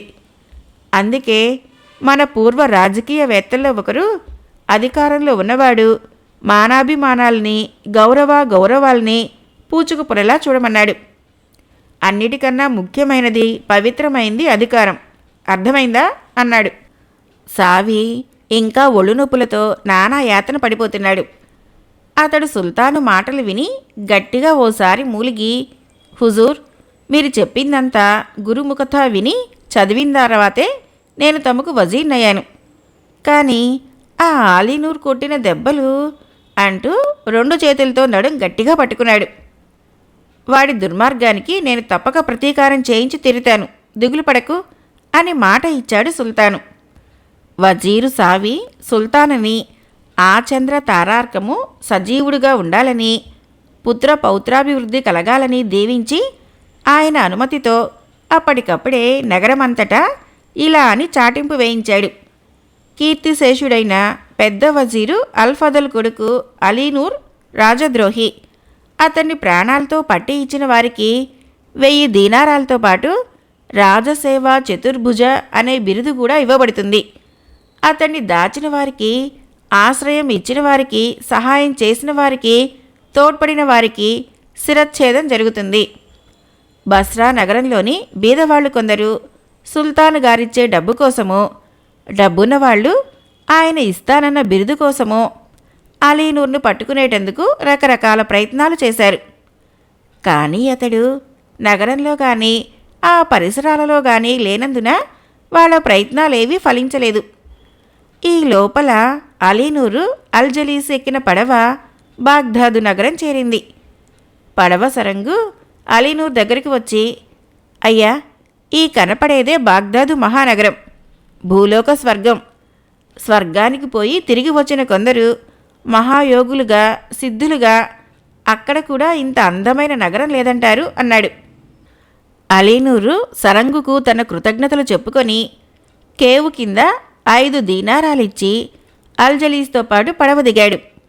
ఇద్దరూ బాగ్దాద్ నగరం కేసి బయలుదేరారు. కానీ ఒకచోట దారి తప్పి ఇద్దరూ నగరం వెలుపల ఉండే ఉద్యానవనాల మధ్యకు చేరుకున్నారు. వాళ్ళు చేరిన ఉద్యానవనము బాగ్దాదు నేలే ఖలీఫా హారూన్ అల్ రషీద్ గారిది. వనం చుట్టూ చాలా ఎత్తైన ప్రహరీ గోడ ఉన్నది. దాని ముఖద్వారానికి పైన రంగురంగుల దీపాలున్నాయి. ద్వారం వెలుపల గోడ పక్కగా ఎవరైనా కూర్చునేందుకు అనువుగా కొయ్యబల్లలు ఉన్నాయి. ఆ సమయంలో ఉద్యానవన ద్వారం మూసి ఉన్నది. దాని దాపులనే ఒక జలయంత్రం ఉన్నది. ప్రయాణ బడలికలో ఉన్న అలీనూరు అల్జలీస్తో, మనం దారి తప్పినట్లు ఉన్నాం. ఏమైతేనేం ఈ ప్రదేశం చాలా అందంగా ఉంది. ఎక్కడ చూసినా చల్లని నీడనిచ్చే చెట్లు. ద్వారం పక్కనున్న ఈ బల్ల మీద కొంచెంసేపు విశ్రాంతి తీసుకుందాము అన్నాడు. అల్జలీసు సరేనన్నది. ఇద్దరూ జలయంత్రం దగ్గరకు పోయి కాళ్ళు చేతులు ముఖం కడుక్కొని బల్ల మీద పడుకున్నారు. ఆ సమయంలో వీస్తున్న చల్లని పిల్లగాలులు వాళ్లకు క్షణంలో సుఖమైన నిద్ర తెప్పించాయి. వాళ్ళు తమ బట్టల చెరుగుల్ని ముఖాల మీద కప్పుకొని ఒళ్ళు మరిచి నిద్రపోసాగారు. వాళ్ళిద్దరూ చేరిన ఉద్యానవనం పేరు ఆనందోద్యానం. ఆ ఉద్యానం మధ్య ఒక మహలు ఉన్నది. దాన్ని 45 దీపాల మహలు అని పిలుస్తారు. ఆ మహలంతా ఒకే విశాలమైన పెద్ద గదిలా ఉంటుంది. ఖలీఫాకు పరిపాలనా వ్యవహారాల్లో చికాకు కలిగినప్పుడు ఈ 45 దీపాల మహలుకు వచ్చి ఆ చికాకులన్నీ మర్చిపోతాడు. ఈ మహలుకు 45 దీపాల మహలని పేరు రావటానికి ఒక కారణం ఉన్నది. గదిలా ఉన్న ఆ మహలుకు 45 కిటికీలున్నాయి. ఒక్కొక్క కిటికీలోనూ ఒక్కొక్క దీపం వేలాడగట్టబడి ఉంటుంది. ఆ మహలు మధ్యన మేలిమి బంగారుతో తయారు చేసిన ఒక పెద్ద దీపం ఉన్నది. ఖలీఫా వచ్చినప్పుడు మాత్రమే ఈ మహలు ద్వారం తెరవబడుతుంది. అప్పుడు ద్వారంతో పాటు కిటికీలన్నీ తెరిచి దీపాలు వెలిగిస్తారు. ఖలీఫా మహలు మధ్య ఉన్న బంగారు దీపం పక్కన ఒక ఆసనం మీద సుఖాసీనుడై నృత్యగాన వినోదాలు చూస్తాడు. అలాంటి సమయాల్లో ఖలీఫా గారి ఆస్థాన గాయకుడైన ఇసాక్ తన అద్భుతమైన పాటలతో ఖలీఫా గారి చికాకులన్నింటినీ మటుమాయం చేస్తాడు. ఈ ఉద్యానవనాన్ని మహల్ను కనిపెట్టి ఉండేటందుకు ఖలీఫా ఇబ్రహీం అనే ఒక వృద్ధుణ్ణి నియమించాడు. అతడి పని దారిన పోయేవాళ్ళు తోటలో చొరబడకుండా, స్త్రీలు పూలు దొంగిలించుకుపోకుండా, పిల్లలు పళ్ళ కోసం వచ్చి నాన్న అల్లరి చేసిపోకుండా కాపలా కాయడం. అలీనూరు ఆ తోట దగ్గరకు చేరిన రోజున ఈ కాపలావాడైన ఇబ్రహీము తన మామూలు అలవాటు ప్రకారము ఉద్యానవనమంతా చుట్టూ తిరుగుతూ ద్వారం సమీపాన ఉన్న బల్లల మీద నిద్రపోతున్న అలీనూరు అల్జలీస్లను చూశాడు. అతడికి ఎక్కడ లేని కోపం కలిగింది. ఏమీ వీళ్ళ పొగరుబోతుతనం? ఖలీఫా గారు ఈ తోటలో నన్ను అలంకారంగా అట్టే పెట్టేశారని వీళ్ళు అనుకుంటున్నారా? ఖలీఫా గారి పరివారం కోసం, బంధువుల కోసం అని ప్రత్యేకించిన బల్లల మీద పడుకొని నిర్భయంగా నిద్రలు పోతారా అనుకుంటూ అక్కడ ఉన్న ఒక బరికి విరిచి దానితో వాళ్లను సమీపించాడు. అలీనూరు అల్జలీస్లను బరికతో కొట్టేటందుకు ఇబ్రహీం చెయ్యి ఎత్తబోయేటంతలో అతన్ని అంతరాత్మ గట్టిగా మందలించింది. అతడు ఆగి ఒక్క క్షణము అంతరాత్మ ప్రబోధం విన్నాడు. నువ్వు చేయబోతున్న పని ఏమిటి ఇబ్రహీం? ఆ నిద్రపోతున్న వాళ్ళు ఎలాంటి వాళ్ళో నీకేమాత్రం తెలియదే. వాళ్ళు అల్లా పంపిన అతిథులై ఉండవచ్చు, ఏ దిక్కు లేని బీదవాళ్ళై ఉండవచ్చు. ముసలి ఇబ్రహీము కాస్త తమాయించుకొని వాళ్ళిద్దరి ముఖాల మీద ఉన్న బట్టలు పక్కకు లాగి ముఖాలకేసి చూస్తూనే వాళ్ళ అందానికి నివ్వెరపడిపోయాడు. మరో క్షణంలో అతడి కోపమంతా పశ్చాత్తాపంగా మారిపోయింది. అతడు అలీనూర్ కాళ్ళ దగ్గర కూర్చొని నెమ్మదిగా అతడి కాళ్ళు వత్తసాగాడు. ఆ స్పర్శకు అలీనూర్ ఉలిక్కిపడుతూ కళ్ళు తెరిచి లేచి కూర్చున్నాడు. తన కాళ్ళు ఒత్తుతున్నది వృద్ధుడని తెలియగానే ఇబ్రహీం చేతులు రెండూ పట్టుకొని కళ్ళకద్దుకున్నాడు. ఇబ్రహీము ఎంతో దయగా, నాయనా, మీ ఇద్దరూ ఎక్కడి వాళ్ళు, ఎక్కడికి పోతున్నారు అని అడిగాడు. అలీనూరు ఏం చెప్పడమా అని ఒక్క క్షణం ఆలోచించి పరదేశస్థులము అన్నాడు. ఎలాంటి వారైనా అతిథులను ఆదరించమని అల్లా ఆజ్ఞ. నా ఉద్యానవనాన్ని, అందులో ఉన్న మహల్ని చూదురుగాని రండి అన్నాడు ఇబ్రహీం. ఆ సరికి అల్జలీస్ కూడా నిద్రలేచి ముసలి ఇబ్రహీం కేసి ఆశ్చర్యంగా చూడసాగింది. అలీనూరు ముసలివాణ్ణి, ఈ కనపడే తోట అది అంతా తమదేనా అని అడిగాడు. ఈ సంపదంతా బాగ్దాదు నేలే ఖలీఫాదని చెబితే ఈ కుర్రాడు బెదిరిపోతాడేమో అనుకుని ఇబ్రహీము, అవునాయనా, ఈ తోట మహలు అంతా నాదే, బయలుదేరండి, తోటలో ఉన్న పళ్ళ చెట్లు, పూల మొక్కలు, అందమైన మహలు అంతా చూదురుగాని అంటూ ఉద్యానవనం కేసి నడిచాడు. అలీనూరు అల్జలీసు ముసలివాడి వెనక తోటలోనికి పోయారు. అలీనూరు బస్రాలో ఎంతో అందమైన ఉద్యానవనాలు చూశాడు కానీ ఈ ఉద్యానవనమంత అందమైనది ఉంటుందని కలలో కూడా అనుకోలేదు. ముఖద్వారం నుంచి మహలుకు వెళ్లే దారిలో అక్కడక్కడ నగిషీలు చెక్కిన కొయ్య తోరణాలు ఉన్నాయి. వాటి మీద పాకించిన ద్రాక్ష తీగల నుంచి ఎర్రవి, నల్లవి ద్రాక్ష పళ్ళ గుత్తులు వేలాడుతున్నాయి. దారికి అటు ఇటు రకరకాల ఫలవృక్షాలున్నాయి. ఆ చెట్ల మీద అనేక రకాల పక్షులు చేరి మృదుమధురంగా పాడుతున్నాయి. వీటన్నిటినీ మించి ఆ తోటలో ఉన్న పూల చెట్లను చూసి ఎవరైనా అద్భుతపడిపోవాల్సిందే. అక్కడ లేని పూల చెట్టు ప్రపంచంలో ఎక్కడా కూడా ఉండదు. ఇబ్రహీము తన అతిథులిద్దరినీ తోట అంతటా ఒకసారి తిప్పాడు. వాళ్లకు అక్కడ ఉన్న ఫల వృక్షాలను గురించి, పూల చెట్లను గురించి వివరంగా చెప్పాడు. ఆ చెట్లలో కొన్నిటిని దూరదేశాల నుంచి ఎంత ధనం వెచ్చించి తెప్పించడం జరిగిందో కూడా వివరించాడు. ఈ విధంగా ఉద్యానవనమంతా చూడటం అవగానే ముసలి ఇబ్రహీము అలీనూర్ని, అల్జలీస్ని మహల్లోకి తీసుకుపోయాడు. లోపలికి అడుగు పెడుతూనే వాళ్ళ కళ్ళు జిగేల్మన్నాయి. లోకంలో ఎక్కడా అంత సుందరమైన మహలు ఉండదనిపించింది వాళ్ళకి. వాళ్ళిద్దరూ ఆ మహలంతా తిరిగి చూడటానికి చాలా కాలం పట్టింది.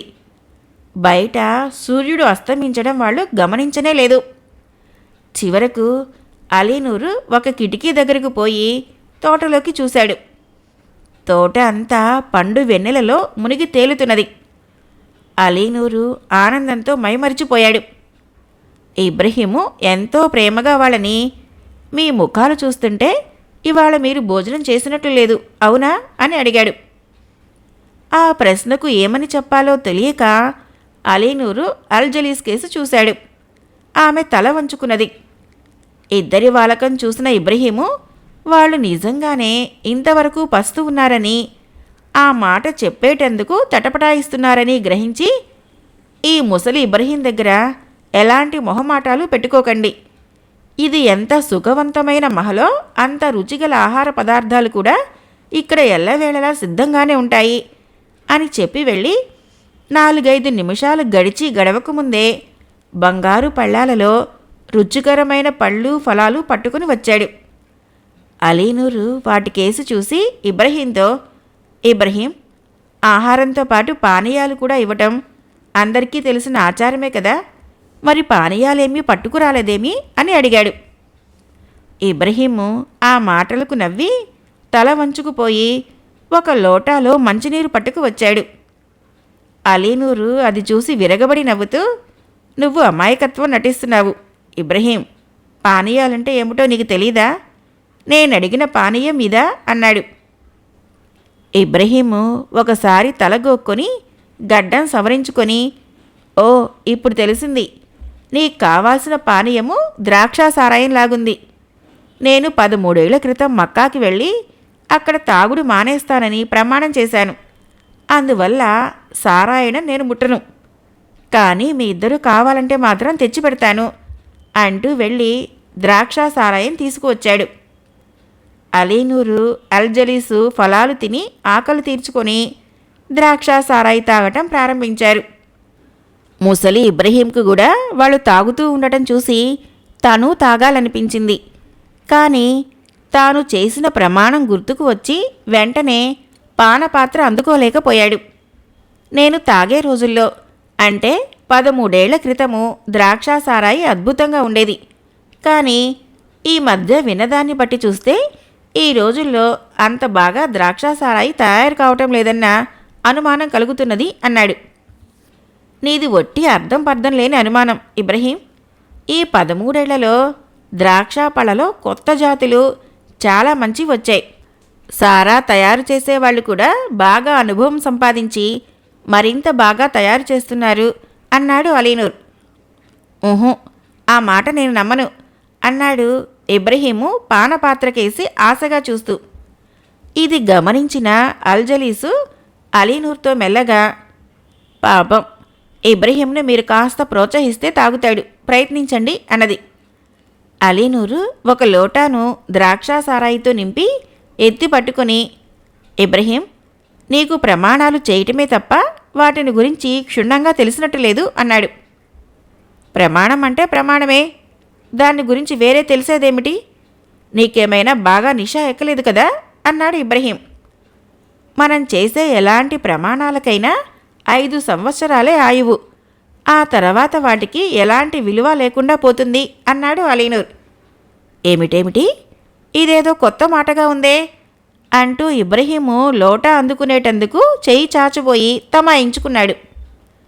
ఇది కొత్త మాటేం కాదు, చాలామందికి తెలియదు అంతే. మా ఊరి కాజీ కైరో, డెమాస్కస్ ఇంకా చాలా గొప్ప నగరాలకు పోయి అక్కడ 20 ఏళ్ల పాటు గ్రంథాలు పడచదివి వచ్చినవాడు. ఆయన ఏదో గ్రంథం ఆధారంగానే ఈ మాట చెప్పాడు. ఆయన లాంటి భగవద్భక్తుణ్ణి, సజ్జనుణ్ణి మనం మరే ముసల్మాను దేశంలో కూడా చూడము అన్నాడు అలీనూర్. ముసలి ఇబ్రహీము ఈసారి నాలికతో పెదాలు తడుపుకొని చేయి చాచి అలీనూర్ చేతిలో ఉన్న పానపాత్ర తీసుకొని, నువ్వు చెప్పే అంత గొప్ప ఖాజీ చెప్పిన మాట నమ్మకపోవటం దైవద్రోహం అవుతుంది. ఖాజీలు పుట్టిందే మనకి ఏది చేయాలో ఏది చేయకూడదో చెప్పేటందుకే కదా. ఈసారి కనబడినప్పుడు మీ ఊరి ఖాజీకి మర్చిపోకుండా నా సలాములు అందచెయ్యి అంటూ ద్రాక్ష సారాయిని గడగడా తాగేశాడు. అల్జలీసు ఆ మాటలకి ఇబ్రహీం లోటా ఖాళీ చేసి మరికొంత సారాయి కోసం అటు ఇటు చూడడం చూసి తనలో తాను నవ్వుకుంది. లోపల కాస్త చీకటిగా ఉంది, దీపాలు వెలిగించమంటావా అని అడిగింది. ఈ లోపల ఇబ్రహీము మట్టి కూజాలో నుంచి ద్రాక్షాయి సారాయిని తన లోటాలోకి వంచుకొని తాగి కాస్త నిషా ఎక్కటంతో అటు ఇటు తూలుతూ, దీపాలు వెలిగిస్తానంటావా? అలా వెలిగించడం మంచిది కాదేమో. సరే, ఒక్క దీపం వెలిగించు చాలు అన్నాడు. అల్జలీసు ముసలి ఇబ్రహీం చెప్పినట్లు కిటికీలో ఉన్న దీపాల్లో ఒక్కదాన్ని మాత్రమే వెలిగించింది. కానీ అలీనూరు ఆమె వెనకగా పోయి మిగతా కిటికీల్లో ఉన్న అన్ని దీపాలు వెలిగించేశాడు. అదృష్టవశానో దురదృష్టవశానో సరిగ్గా ఆ సమయంలోనే ఖలీఫా తన భవనంలోని కిటికీ దగ్గర నిలబడి దూరంగా ఉన్న ఈ ఉద్యానవనం కేసు చూడటం జరిగింది. హఠాత్తుగా తన ఆనందోద్యానంలోని మహలు దేదీప్యమానంగా వెలిగిపోవటం చూస్తూనే ఆయన ఆశ్చర్యపోయాడు. ఆయన వెంటనే తన వజీరైన జాఫర్ని పిలిచి కోపంగా, నీ అంత అసమర్థుడైన వజీర్ని నేనింతవరకు చూడలేదు. బాగ్దాదు నగరాన్ని శత్రువులు కొల్లగొట్టుకుపోయినా నీకు తెలియనట్టుంది. నది మీదుగా దృష్టి సారించి అవతల ఉన్న నా ఆనందోద్యానవనం కేసు చూడు. ఆ మహలులో దీపాలు వెలుగుతున్నాయి. నేనిక్కడ ఉండగా ఆ మహల్లో దీపాలు ఎలా వెలిగాయి అని అడిగాడు. వజీరు జాఫర్ ఉద్యానవనం కేసు చూసి అందులో 45 దీపాల మహలు పట్టపగల్లాగా వెలిగిపోతూ ఉండటం గమనించాడు. అతడికి ముచ్చెమటలు పోశాయి. ఏదో ఒక అబద్ధం ఆడి ప్రస్తుతానికి ఖలీఫాని శాంతపరచాలనుకుని, హుజూర్, క్రిందటి వారము ముసలి ఇబ్రహీం నా దగ్గరికి వచ్చి తన మనవడికి ఉపాకర్మ చేయించాలని, అందుకు ఉద్యానంలోని మహల్ను ఉపయోగించుకుంటానని అనుమతి కావాలి అని వేడుకున్నాడు. నేను సంగతి తమకు చెప్పి అనుమతి పొందుదామనుకొని ఇబ్రహీంతో అలాగే చేసుకోమన్నాను.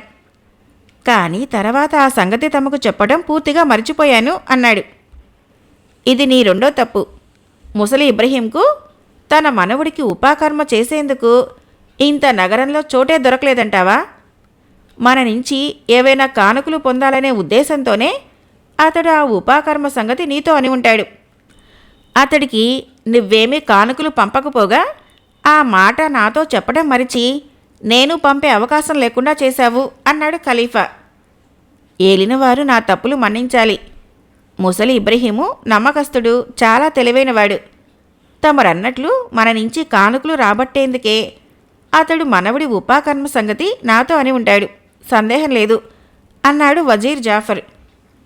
నీ తప్పు క్షమించడమో లేకపోతే తల తీసేయించడమో తప్ప మరే మార్గం లేదు కదా. ఇంత చిన్న తప్పుకు నీ తల తీయించడం నాకిష్టం లేదు. అందువల్ల నీ తప్పును క్షమించాను. ఇబ్రహీము చాలా యోగ్యుడు, దైవచింత దైవభీతి కలవాడు. ఈ రాత్రినంతా అతడితో గడపటానికి నిశ్చయించాను. ఈసరికి వాడు తత్వజ్ఞానులందరినీ చేరదీసి భక్తి నీతివాక్యాలను వింటూ ఉంటాడు. మనం ఉద్యానవనానికి పోదాం. ముందు చెప్పకుండా హఠాత్తుగా వచ్చినందుకు ఇబ్రహీంకు ఆశ్చర్యంతో పాటు ఆనందం కూడా కలుగుతుంది అన్నాడు ఖలీఫా ఉత్సాహంగా. వజీరు జాఫర్కి గుండె ఆగిపోయినంత పనైంది. ఏదో ఒక అబద్ధమాడి బయటపడదామనుకుంటే అదే అతన్ని మరింత చిక్కుల్లో పెట్టింది. జాఫర్ ఒక్క క్షణం ఆలోచించి ఖలీఫాతో, ఏలినవారు ఇంత రాత్రివేళ బయలుదేరి ఉద్యానానికి పోవటం బాగుంటుందా అన్న సంశయం కలుగుతుంది. ఇబ్రహీము సాధువు దైవభక్తి గలవాడే కానీ ఈ ఉపాకర్మకు వచ్చే అతడి బంధుజనం మాత్రము తప్పక అల్లరి చిల్లరి వెధవలై ఉంటారు.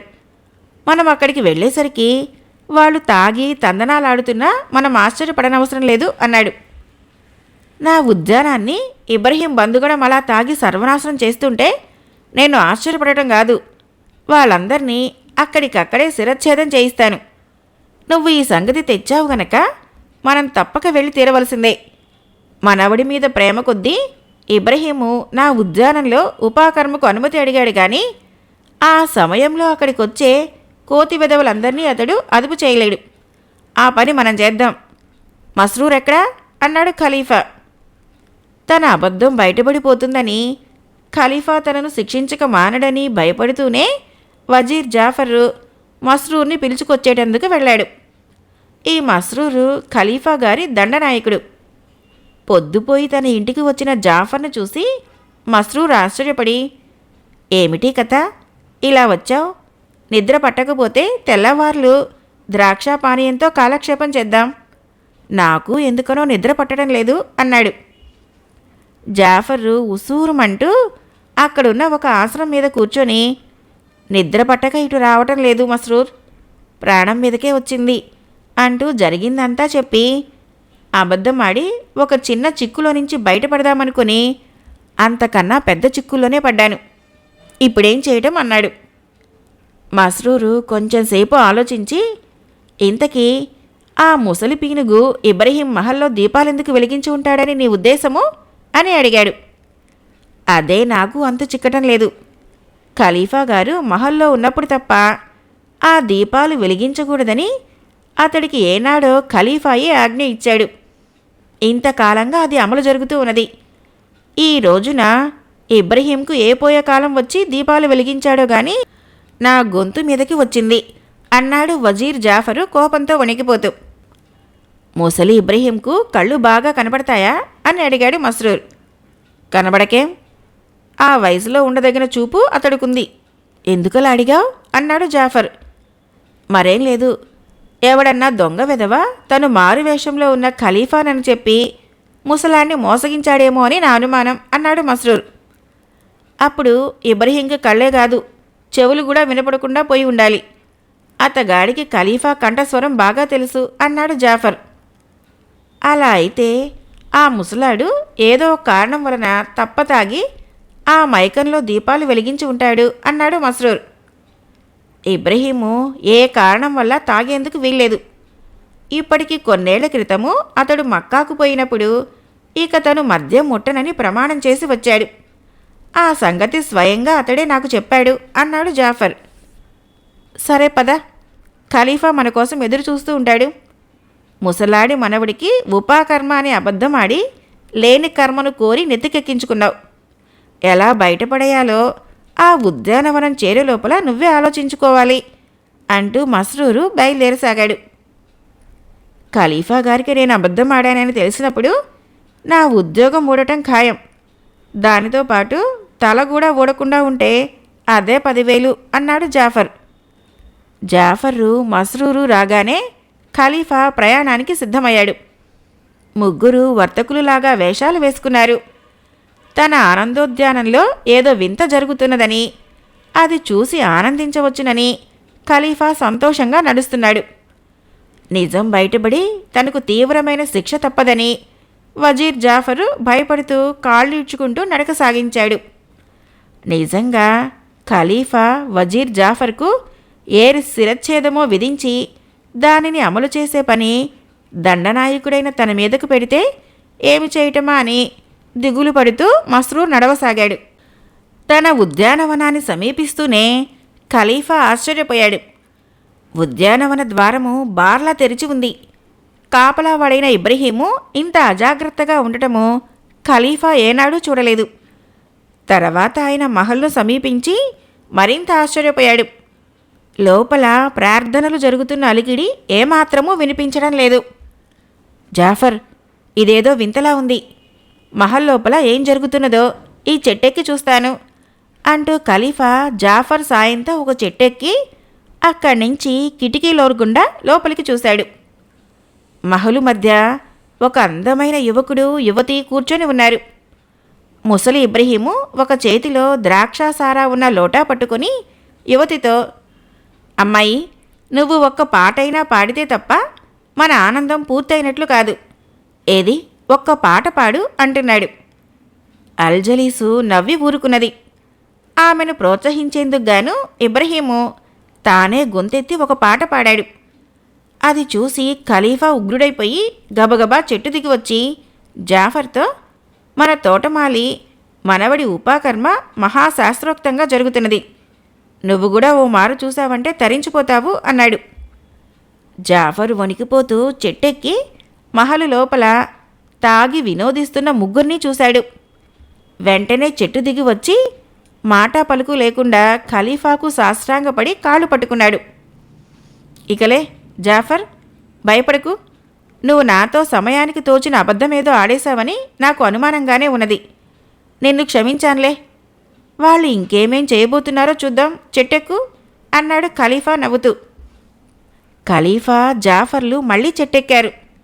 వాళ్ళు చూస్తూ ఉండగానే ఇబ్రహీము ఒక సితార్ తెచ్చి అల్జలీస్కిచ్చి, అమ్మాయి, నువ్వు పాటలోనే గాక సితార్ వాయిద్యంలో కూడా ప్రవీణురాలువని నా అంతరాత్మ చెబుతున్నది.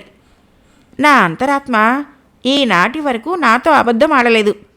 ఏది, పాడుతూ సితార్ వాయించు అంటూ లోటాలోని మద్యం మరికొంత త్రాగి మత్తుతో ఊగిపోసాగాడు. అల్జలీసు సితార వాయిస్తూ ఒక పాట పాడింది. ఆమె కంఠము ఎంతో శ్రావ్యంగా ఉంది. ఖలీఫా ఆనంద పరవశుడైపోతూ జాఫర్తో, జాఫర్, నేను ఇంత శ్రావ్యమైన కోమలమైన కంఠస్వరము ఏనాడు వినలేదు అన్నాడు. అప్పటికి జాఫర్కి ఖలీఫా కోపం ఉపశమించిందన్న నమ్మకం కలిగి, అయితే హుజూర్, తమ కోపం పోయినట్లేనా అని అడిగాడు. ఇంత మధురమైన పాట విన్న తర్వాత మనసులో కోపతాపాలకు చోటెక్కడుంటుంది జాఫర్? మనం ఇప్పుడు మహల్లోకి పోయి ఆ యువతీ యువకుడు ఎవరో తెలుసుకోవాలనుకుంటున్నాను అన్నాడు. తమరు ఈ వేషంలో వెళితే వాళ్ళ ముగ్గురు కంగారు పడిపోతారు.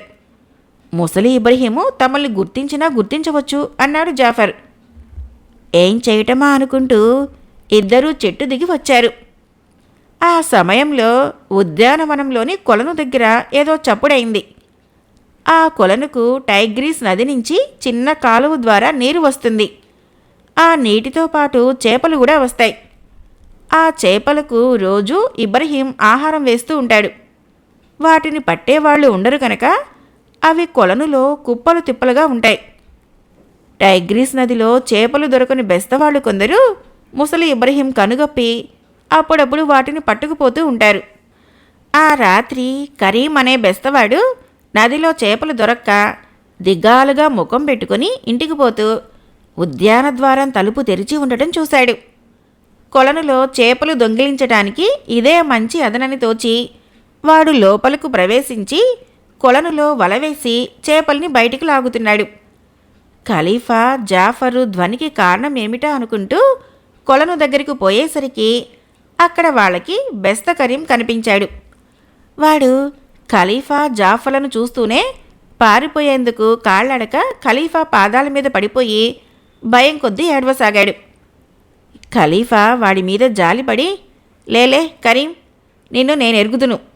ముసలి ఇబ్రహీం ద్వారాలు మూయినందున నీకు తోటలో చొరబడాలనే దుర్బుద్ధి పుట్టింది. ఇందులో సగం తప్పు ఇబ్రహీంది అన్నాడు.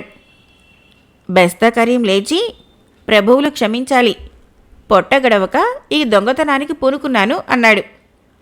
ఆ మాటలకి ఖలీఫా నవ్వి, ఫర్వాలేదు, మరొకసారి వలవేసిలాగు, నీ అదృష్టం ఎలా ఉంటుందో చూస్తాను అన్నాడు. కరీము కొలనులోకి వల విసిరి బయటికి లాగాడు.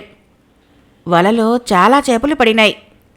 ఖలీఫా వాడి కేసు చూస్తూ తలాడించి, ఒరే కరీం, నువ్వు చాలా అదృష్టవంతుడివి. ఇక ముందు నువ్వు నిరుపేదగా బతకవలసిన అవసరం ఉండదులే.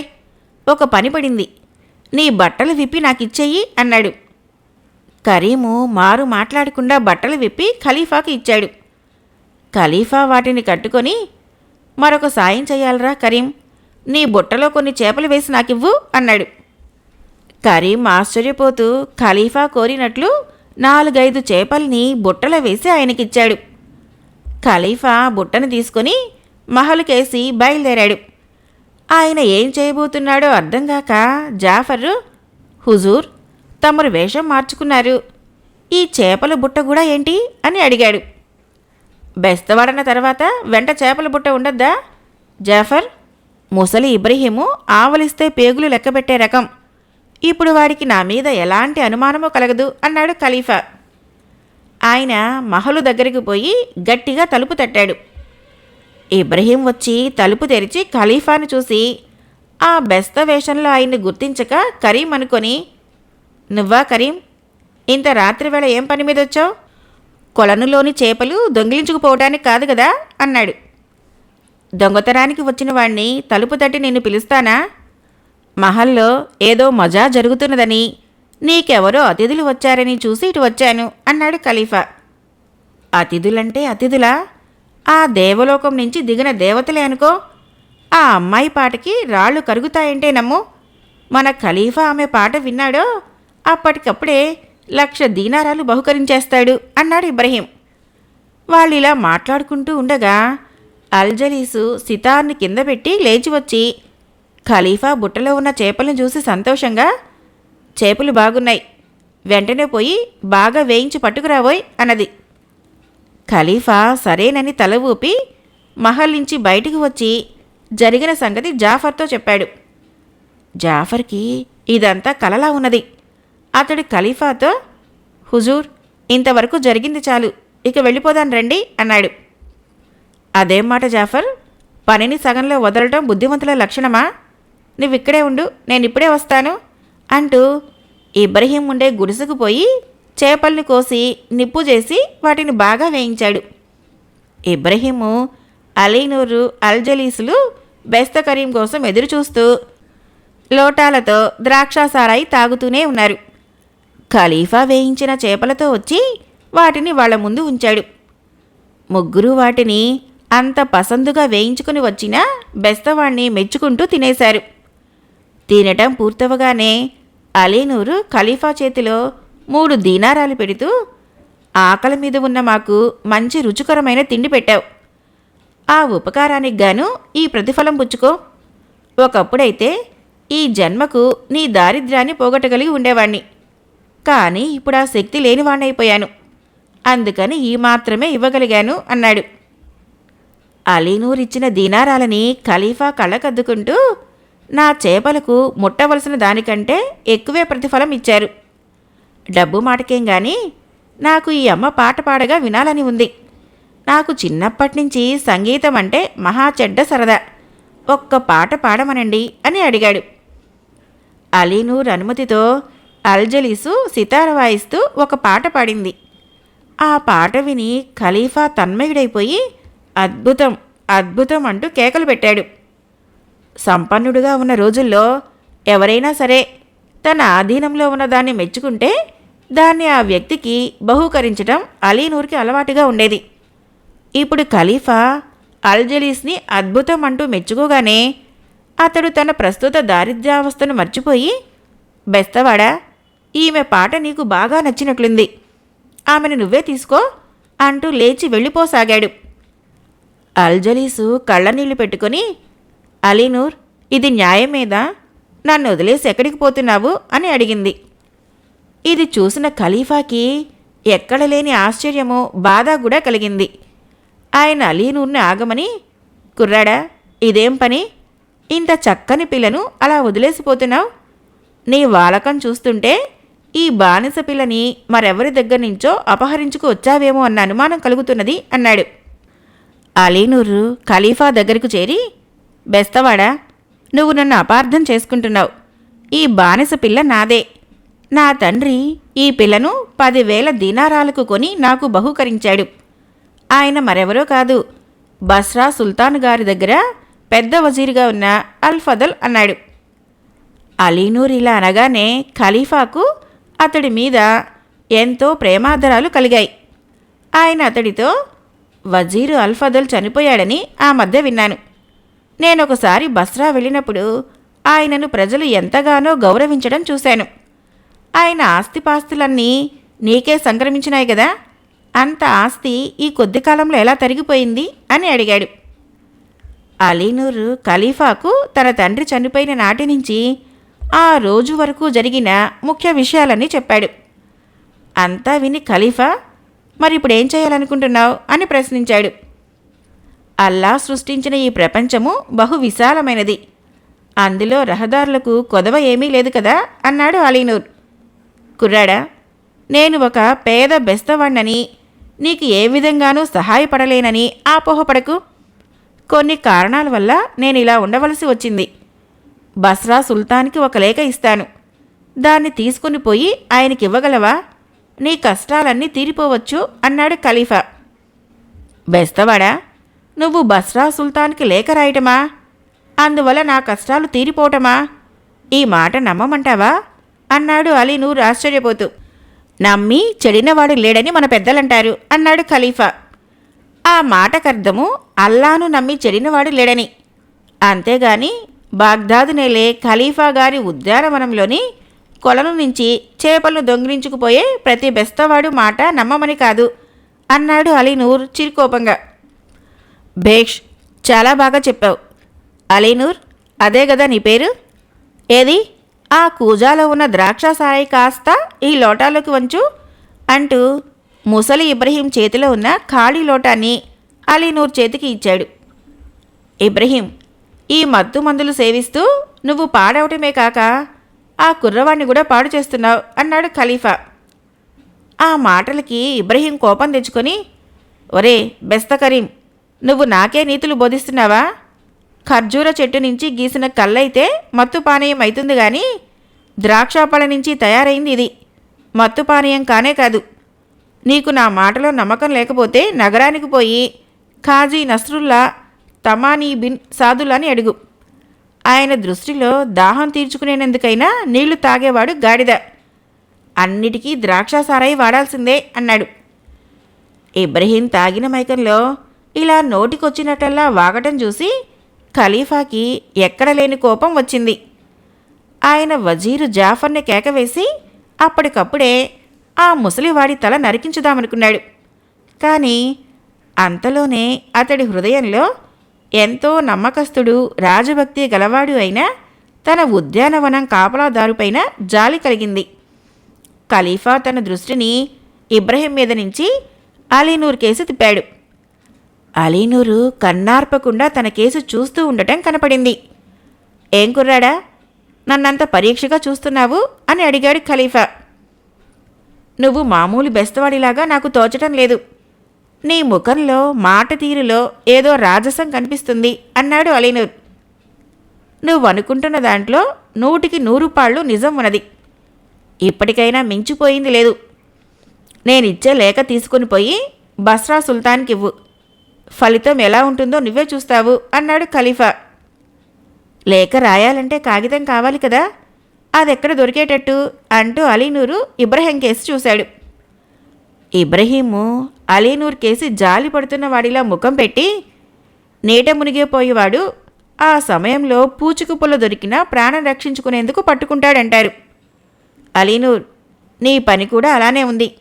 సరే, ఈ బెస్తవాడి సాయంతో నీ కష్టాలు తీరిపోయేటట్టుంటే నాకేం అభ్యంతరం లేదు. కాగితం కలం తెచ్చి ఇస్తాను అంటూ తన గుడిసెకు పోయి వాటితో తిరిగి వచ్చాడు. ఖలీఫా ఆ కాగితం తీసుకొని దానిమీద బస్రా సుల్తాన్కి ఇలా ఉత్తరం రాశాడు. బస్రా సుల్తాన్ అయిన సులేమాన్కి బాగ్దాద్ పరిపాలకుడైన హారూన్ ఆల్ రషీద్ పంపే ఆజ్ఞాపత్రం ఏమిటంటే, ఈ పత్రం తెచ్చే యువకుడు వజీర్ అల్ ఫదల్ కుమారుడైన అలీనూర్ ఈ ఆజ్ఞాపత్రం చదువుకోగానే నువ్వు గద్దె దిగి అలీనూర్ని బస్రా సుల్తాన్గా నియమించవలెను. ఈ విషయంలో ఎలాంటి జాప్యము సహించబడదని తెలియజేస్తున్నాను. ఇలా లేఖ రాసి దానిమీద తన ముద్ర వేసి ఖలీఫా దాన్ని అలీనూర్ చేతికిస్తూ, దీన్ని వెంటనే తీసుకువెళ్ళి బస్రా సుల్తాన్కి ఇవ్వు. నీ కష్టాలన్నీ క్షణాల్లో తీరిపోతాయి అన్నాడు. అలీనూరు మారు మాట్లాడకుండా ఆ లేఖ తీసుకొని మహల్లో నుంచి బయటికి వెళ్ళాడు. అతడు వెళ్ళేటప్పుడు అల్ జలీస్ ముఖం కేసి అయినా చూడలేదు. ఈ జరిగిన దానికి ఆ బానిస పిల్ల పెద్ద పెట్టున ఏడవసాగింది. తనకు ఈనాటితో అలీనూర్తో సంబంధం తెగిపోయిందని ఆమెకు భయం పట్టుకున్నది. బానిస పిల్ల దుఃఖం చూసి ముసలి ఇబ్రహీం కోపం తెచ్చుకొని ఖలీఫాతో, ఒరే పాపిస్టి కరీం, నువ్వేదో చేపలు దొంగిలించుకొని నీ దానే నువ్వు పోక ఈ మహల్లోకొచ్చి ఎలాంటి కీడు చేశావో చూడు. ఈ పిల్లకు ఆ అలీనూర్కు నీ వల్ల ఎడబాటు కలిగింది. 3 కాసులైనా చెయ్యని ముష్టి చేపలకు ఆ కుర్రవాడి నుంచి 3 దీనారాలు పుచ్చుకున్నావు గదా, దానితో తృప్తిపడి నీ దాన నువ్వు పోకపోయావా అన్నాడు. ఆ మాటలు వింటూనే ఖలీఫా కళ్ళు నిప్పులు చెలరేగాయి. ఆయన గట్టిగా చప్పట్లు చరిచేసరికి వజీరు జాఫరు, దండనాయకుడు మస్రూరు మహల్లోకి వచ్చారు. జాఫరు ఖలీఫా వేసుకున్న బెస్తవాడి దుస్తులు తీసివేసి ఆయన సొంత దుస్తులు తొడిగాడు. దానితో ముసలి ఇబ్రహీంకి మత్తు దిగిపోయింది. అతను మాటా పలుకు లేకుండా ఖలీఫా కాళ్ళ మీద పడిపోయాడు. ఖలీఫా అతన్ని క్షమించి అల్జలీస్తో, అమ్మాయి, నేనెవరినో ఇప్పుడు నీకు తెలిసింది కదా, నీ భర్త నుంచి వార్త వచ్చే వరకు నువ్వు మా భవనంలో ఉండు అన్నాడు. అల్జలీసు ఖలీఫా కాళ్ళంటుకుని సలాం చేసింది. తర్వాత ఆమె ఆయన వెంట రాజభవనానికి వెళ్ళింది. అక్కడ ఈమెకు ఒక గది, కొందరు దాసీలు ఏర్పాటు చేయబడ్డారు. ఖలీఫా ఆమెతో, నీ యజమానికి నేనిచ్చిన లేఖలో ఏమున్నదో నీకు తెలియదు కదా, బస్రా నగరానికి సులేమాన్ బదులుగా నీ యజమాని సుల్తాను కాబోతున్నాడు. నువ్వు త్వరలోనే రాణివైతావు. బానిస పిల్లలు తమ మంచితనం వల్ల, తెలివితేటల వల్ల రాణిలైన సంఘటనలు అనేకమున్నాయి. ఇక నీవు నిర్విచారంగా ఉండు. త్వరలోనే అలీనూర్ నుంచి నీకు కబురు వస్తుంది అన్నాడు. అల్జలీసు ఖలీఫా భవనంలో దాసీల మధ్య సుఖంగా కాలం గడుపుతూ అలీనూర్ నుంచి వర్తమానం ఎప్పుడు వస్తుందా అని ఎదురు చూడసాగింది. అలీనూరు కొద్ది రోజుల్లో బస్రా నగరం చేరి సుల్తాను దర్శనం చేసుకుని ఆయనకి ఖలీఫా ఇచ్చిన లేఖ అందచేశాడు. లేఖ మీద ఖలీఫా ముద్ర ఉండటం చూసి సుల్తాను గౌరవంగా గద్దె మీద నుంచి లేచి నిలబడి లేఖను 3 సార్లు కళ్ళకొద్దుకొని విప్పి చదివాడు. తర్వాత ఆయన చేతులెత్తి, ఖలీఫా గారి ఆజ్ఞ తెలిసింది, ఆయన ఆజ్ఞ దైవాజ్ఞ అన్నాడు. తర్వాత సుల్తాను తన పదవిని అలీనూర్ పరం చేసేందుకు గాను సాక్షులుగా ఉండేటందుకు నగరంలోని 4 కాజీలను, 3 అమీర్లను పిలిపించాడు. వారికి ఆయన బాగ్దాదు నుంచి ఖలీఫా రాసిన లేఖ సంగతి చెబుతూ ఉండగా వజీర్ సావి అక్కడికి వచ్చాడు. సుల్తాను ఖలీఫా లేఖను చదివేందుకు అతడికి ఇచ్చాడు.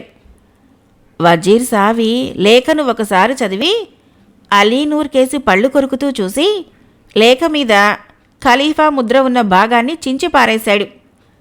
అది చూసి సుల్తాను కోపంగా, మూర్ఖుడా, నువ్వు చేసిన పనేమిటి? ఖలీఫా గారి రాజముద్ర ఉన్న భాగాన్ని చించి పారవేసినందుకు నీకు శిరచ్ఛేదం చేయిస్తాను అన్నాడు.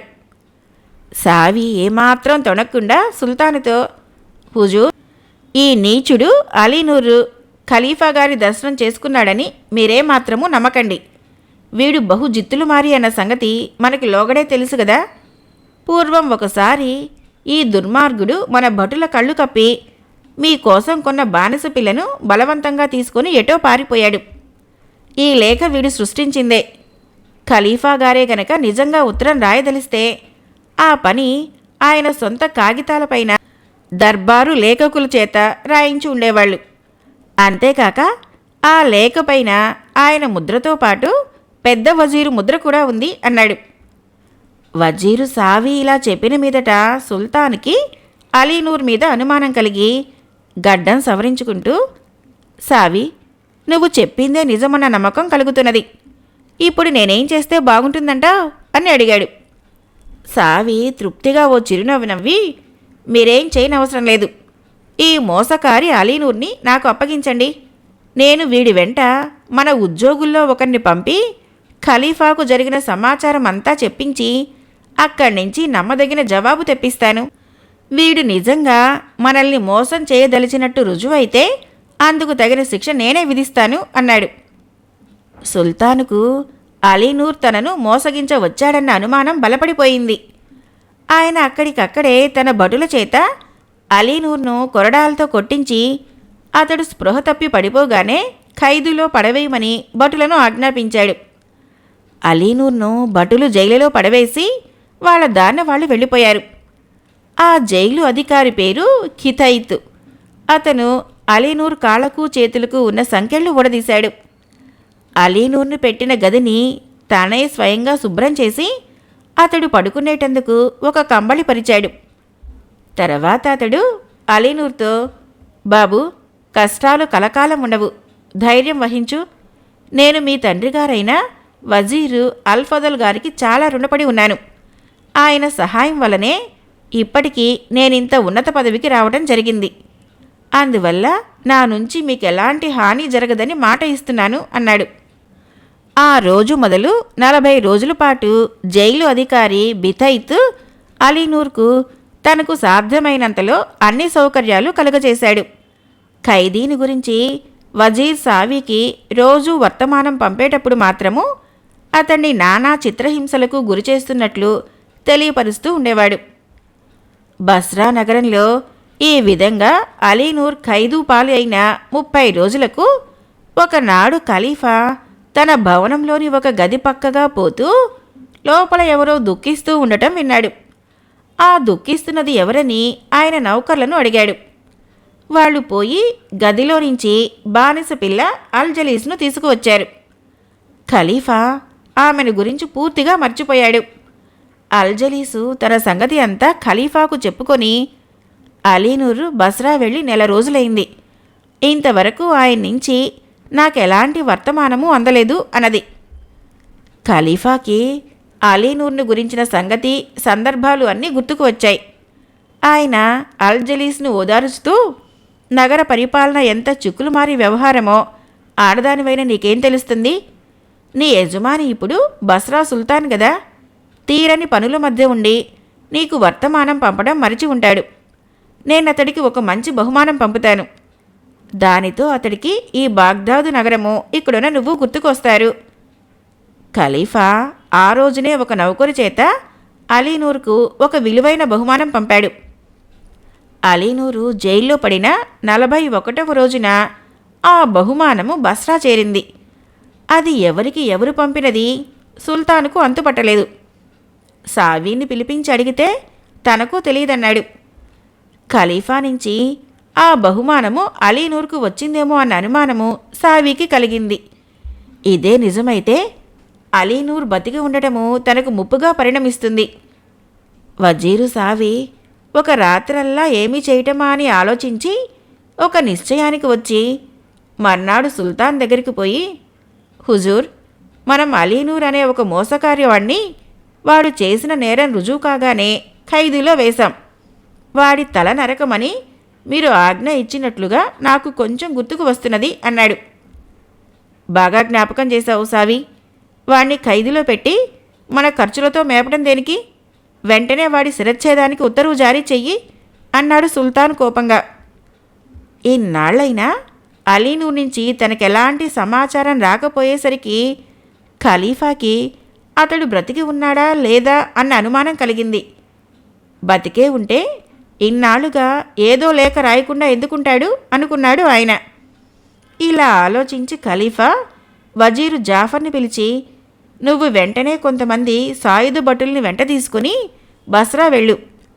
అలీనూర్ గనక బస్రాకు సుల్తాన్ అయి ఉంటే సరే, అలా కాక అతడికేదైనా అపాయం కలిగి ఉంటే అందుకు కారకులైన వాళ్ళందరినీ బంధించి ఇక్కడికి తీసుకురా. ఆ దుర్మార్గుల రక్తం కళ్ళజూసి గాని నేను తృప్తిపడను అన్నాడు. వజీరు జాఫర్ ఆ రోజునే 100 మంది కాలిభటుల్ని 50 మంది అశ్విక భటుల్ని వెంట తీసుకొని బస్రాకు ప్రయాణమయ్యాడు. బస్రాకు పోయే మార్గంలో అతడు ఎవరిని అడిగి చూసినా పాత సుల్తానే ఇంకా నగర పరిపాలకుడుగా ఉన్నాడని చెప్పసాగారు. జాఫర్కి అనుమానం కలిగింది. దీని అర్థము సుల్తాను ఖలీఫా రాసిన లేఖను ఖాతరు చేయలేదన్నమాట. అలా జరిగి ఉంటే అలీనూరు ఈ పాటికి మరణించి ఉండటమో లేక ఖైదీలో పడి నానా అవస్థలు పడుతూనూ ఉండుంటాడు. అతడిలా ఆలోచించి అశ్విక భట నాయకుణ్ణి పిలిచి, నువ్వు ఒక 20 మంది మెరికెల్లాంటి వాళ్ళని తీసుకొని సాధ్యమైనంత వేగంగా బస్రాకు చేరు. అక్కడ అలీనూర్ అనే అతను సుల్తాన్ అయితే నువ్వు చేయవలసిందేమీ లేదు. అలా కాక మహ్మద్ ఇబన్ సులేమాన్ అనేవాడు సుల్తానుగా ఉండి ఉంటే అతడితో నేను వస్తున్నట్లు చెప్పు. అంతేకాక ఖలీఫా రాజ్యంలో ప్రస్తుతం మరణశిక్ష విధింపబడిన వాళ్ళందరినీ క్షమించాడని, అందువలన అలాంటి శిక్షలు అమలు చేయటం వెంటనే ఆపమని నా ఆజ్ఞగా తెలియపరచు అన్నాడు. అశ్విక భట నాయకుడు వజీరు జాఫరు చెప్పినట్లే 20 మంది అశ్వికుల్ని తీసుకొని వాయువేగంతో బస్రాకేసి బయలుదేరాడు. ఈ లోపల బస్రాలో వజీరు సావీ ఆజ్ఞ ప్రకారము ఆలీనూర్ను ఖైదీలో నుంచి సుల్తాను దర్బారుకు తీసుకువచ్చారు. అక్కడ సుల్తానుతో పాటు కొందరు అమీరులు, నగర సభ్యులు ఉన్నారు. సుల్తాన్ సులేమాను ఒక ఉన్నతాసనం మీద కూర్చొని ఉన్నాడు. సావి సబుకులకు ఆలీనూర్ను చూపించి, వీడు మోసకారి, దుర్మార్గుడు, నీచుడు ఖలీఫా గారు రాసినట్లు ఒక లేఖ సృష్టించి బస్రా సుల్తాను కావాలని ప్రయత్నించాడు. ఆ మోసం బయటపడింది కనుక సరిపోయింది. లేకపోతే వీడు సుల్తానై మనందరికీ శిక్షలు విధించేవాడు అన్నాడు. రాజ్యానికి ఖలీఫాకు ద్రోహం తలపెట్టినవాడు బ్రతికి ఉండటానికి వీల్లేదు. వెంటనే ఈ ద్రోహికి మరణశిక్ష విధించడం మంచిది అన్నాడు ఒక అమీరు. ఆ అమీరును మిగతా సభికులందరూ బలపరిచారు. వాళ్లలో ఒక్కడు మాత్రము అలీనూరు చనిపోయిన వజీరు అల్ఫదల్ కొడుకని గుర్తుకు తెచ్చుకొని, వజీరు అల్ఫదల్ వంటి ఉత్తముడి కొడుకు ఇంత దుర్మార్గుడైతాడంటే నమ్మటం కష్టంగా ఉంది. ఇతడు ఖలీఫా గారి పేరుతో సృష్టించాడనే ఉత్తరాన్ని బాగ్దాద్కు పంపి అందులోని నిజానిజాలు తెలుసుకోవటం బాగుంటుంది కదా. ఒకవేళ ఇతడు మోసమే చేసి ఉంటే ఇతన్ని శిక్షించే పని ఖలీఫా గారే చూసుకుంటారు అన్నాడు. ఇప్పుడు ఆ అమీరు సలహాని సభలో కొందరు బలపరిచారు. సుల్తాను ఏమి జవాబు ఇవ్వటమా అని ఆలోచిస్తున్నంతలో వజీరు సావి కోపంతో ముక్కుపుటాలు అదురుతూ ఉండగా, ప్రతి ఒక్క దేశద్రోహిని బాగ్దాదులోని ఖలీఫా గారి సన్నిధానానికి పంపేటట్లయితే ఇక ఈ నగరానికి ఒక సుల్తాను, పరిపాలనా వ్యవహారాల్లో ఆయనకు సలహా ఇవ్వటానికి మనము ఎందుకు? ఏ పని పాట లేకుండా సుల్తాన్ గారి దగ్గర జీతాలు ఎలా పుచ్చుకోగలము? కనుక మనం అందరం ఉద్యోగాలు మానుకొని ఏ కట్టెలో కొట్టుకొని నదిలో చేపలో పట్టుకొని బ్రతకవచ్చు అన్నాడు. సావి ఇలా అనగానే ఈసారి అందరికీ తమ ఉద్యోగాలు పోతాయేమో అన్న భయం కలిగింది. రాజ్యం అరాజకం కాకుండా తామేదో సహాయపడుతున్నట్లు నటించకపోతే తమ బతుకు తెరిగిపోతుంది. ఇలా ఆలోచించి అందరూ ఏకకంఠంగా ఈ దేశద్రోహికి శిరచ్ఛేదం చేయవలసిందే. దాన్ని చూసి మిగతా ద్రోహులు, ద్రోహ చింతగల వాళ్ళు బుద్ధి తెచ్చుకుంటారు అన్నారు. సుల్తాను గద్దె మీద నుంచి లేచి నిలబడి ఈ అలీనూర్ అన్న పేరుగలవాణ్ణి పెద్దల సమక్షంలో విచారించగా, వీడు ఖలీఫా గారి పేరుతో దొంగలేఖ ఒకటి సృష్టించినట్లు రుజువైంది. అందువలన ఈ అలీనూర్కి మరణదండన విధిస్తున్నాను. గండ్రగొడ్డలితో వీడి తల శరీరాన్నించి వేరయ్యేలాగా నరకటం ద్వారా ఆ శిక్షను అమలు జరపాలి అన్నాడు. అలీనూర్కి మరణదండన విధించబోతున్నారన్న పుకారు విని నగరవాసులు చాలామంది సుల్తాన్ గారి భవనం ముందు చేరారు. అలీనూర్ నిర్దోషి, అతన్ని విడుదల చేయాలి అని పెద్దగా అరవసాగారు. దర్బారులో ఉన్న వాళ్ళకి ఆ కేకలు వినిపించాయి. అమీర్లలో ఒకడు వజీరు సావీతో, భవనం ముందు చాలామంది జనం చేరినట్లుంది, వాళ్ళు మన మీద దాడి చేసి నానా బీభత్సం కలిగించరు కదా అన్నాడు భయంతో కంపించిపోతూ. ఆ మాటలకి వజీరు సావి మీసాలు దువ్వుకొని, అలాంటి భయం ఏమీ లేదు. ఆ జనం దగ్గర అరిచేందుకు కంఠాలే కానీ చేతుల్లో కత్తులు లేవు. మన దగ్గర అధికారంతో పాటు పదునైన కత్తులు కూడా ఉన్నాయి.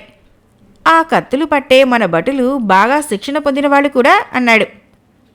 నిజం నిజం, ఆ కేకలు పెట్టే అలగా జనాన్ని మన భటులు 10 మంది కత్తులతో పొడిచి టైగ్రిస్ నది వరకు తరిమి రాగలరు అన్నాడొక అమీరు. వజీరు సావి అలీనూర్ మరణశిక్షను స్వయంగా అమలు జరిపేందుకు కొందరు భటుల్ని వెంటబెట్టుకుని అలీనూర్తో పాటు భవనం ముందున్న ఆవరణలోకి వచ్చాడు. అక్కడ అతడు తన భటులతో, ఈ దేశద్రోహి అలీనూర్ గాడిని గాడిదపైన వేసి కట్టండి అన్నాడు. ఆ మాటలు విన్న జనంలోని కొందరు, అలీనూర్, నువ్వు అనుమతి నువ్వు, దుర్మార్గుడైన ఈ సావిని నిమిషాల మీద చిత్రవద చేసి పరలోకానికి పంపిస్తాం అంటూ కేకలు వేశారు. అలీనూరు జనంకేసి తిరిగి, అయ్యల్లారా, తొందరపడకండి. దుర్మార్గుడైన ఈ సావి అన్నట్టు మీ దగ్గర సరైన ఆయుధాలు లేవు. ఒకవేళ ఉన్నా వాటిని సుశిక్షితులైన సుల్తాను భటుల్లాగా ఉపయోగించలేరు. ఆ కారణం వలన అమాయకులైన మీలో కొందరు భటుల కత్తులకు ఎరగవటం తప్ప ప్రయోజనం ఏమీ ఉండదు. ఇక నా సంగతంటారా, విధి రాసిన దాన్ని అనుభవించక తప్పదు అన్నాడు. వజీర్ సావి మరొకసారి ఆజ్ఞాపించగానే భటులు అలీనూర్ని ఒక గాడిద మీద వేసి కట్టి భవనం ప్రాకారం పక్కనే ఉన్న వధ్యస్థానానికి తీసుకుపోయారు. అక్కడ శిరచ్ఛేదం చేసేవాడు గండ్రగొడ్డలితో తయారుగా ఉన్నాడు.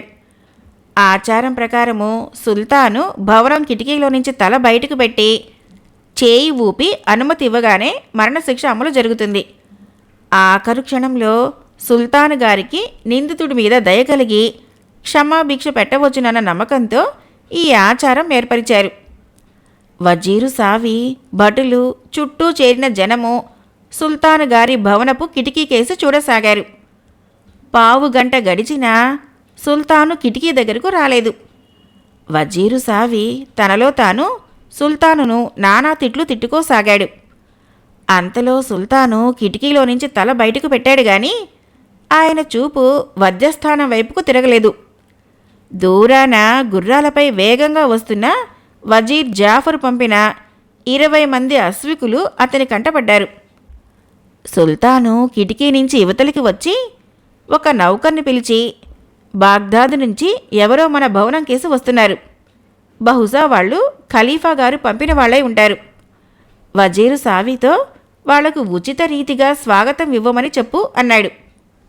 నౌకరు పోయి సావీకి సుల్తాను గారి ఆజ్ఞ చెప్పాడు. సావి మండిపడుతూ, ఈ ఖైదీకి శిరచ్ఛేదం చేయకుండా నేనెక్కడికి కదలను అని తల నరికేవాడితో, చూస్తావేం, ఈ దుర్మార్గుడి తల నరకు అన్నాడు.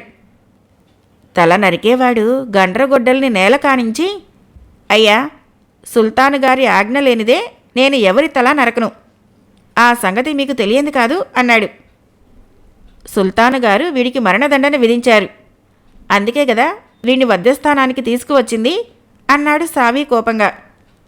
ఆ సంగతి నాకు తెలిసిందే గాని సుల్తాను గారు ఆఖరిసారిగా తల నరకమని కిటికీలో నుంచి చెయ్యి ఊపలేదు అన్నాడు తల నరికేవాడు మొండికెత్తినట్లు. అలీనూరు తల నరికే పని తనే పూర్తి చేద్దామనుకుని వజీరు సావి గండ్రగొడ్డలు తీసుకోబోయాడు. తల నరికేవాడు దాన్ని అవతలికి లాక్కొని, అయ్యా, ఆచార విరుద్ధమైన పనులు చేయకండి, ఈ గండ్రగొడ్డలే తరతరాలుగా మా కుటుంబాన్ని పోషిస్తున్నది, పవిత్రమైన దీన్ని మరొకరి చేతికిచ్చి ప్రాణం పోయినా సరే అపవిత్రం కానివ్వను అన్నాడు గుడ్లూరుముతూ.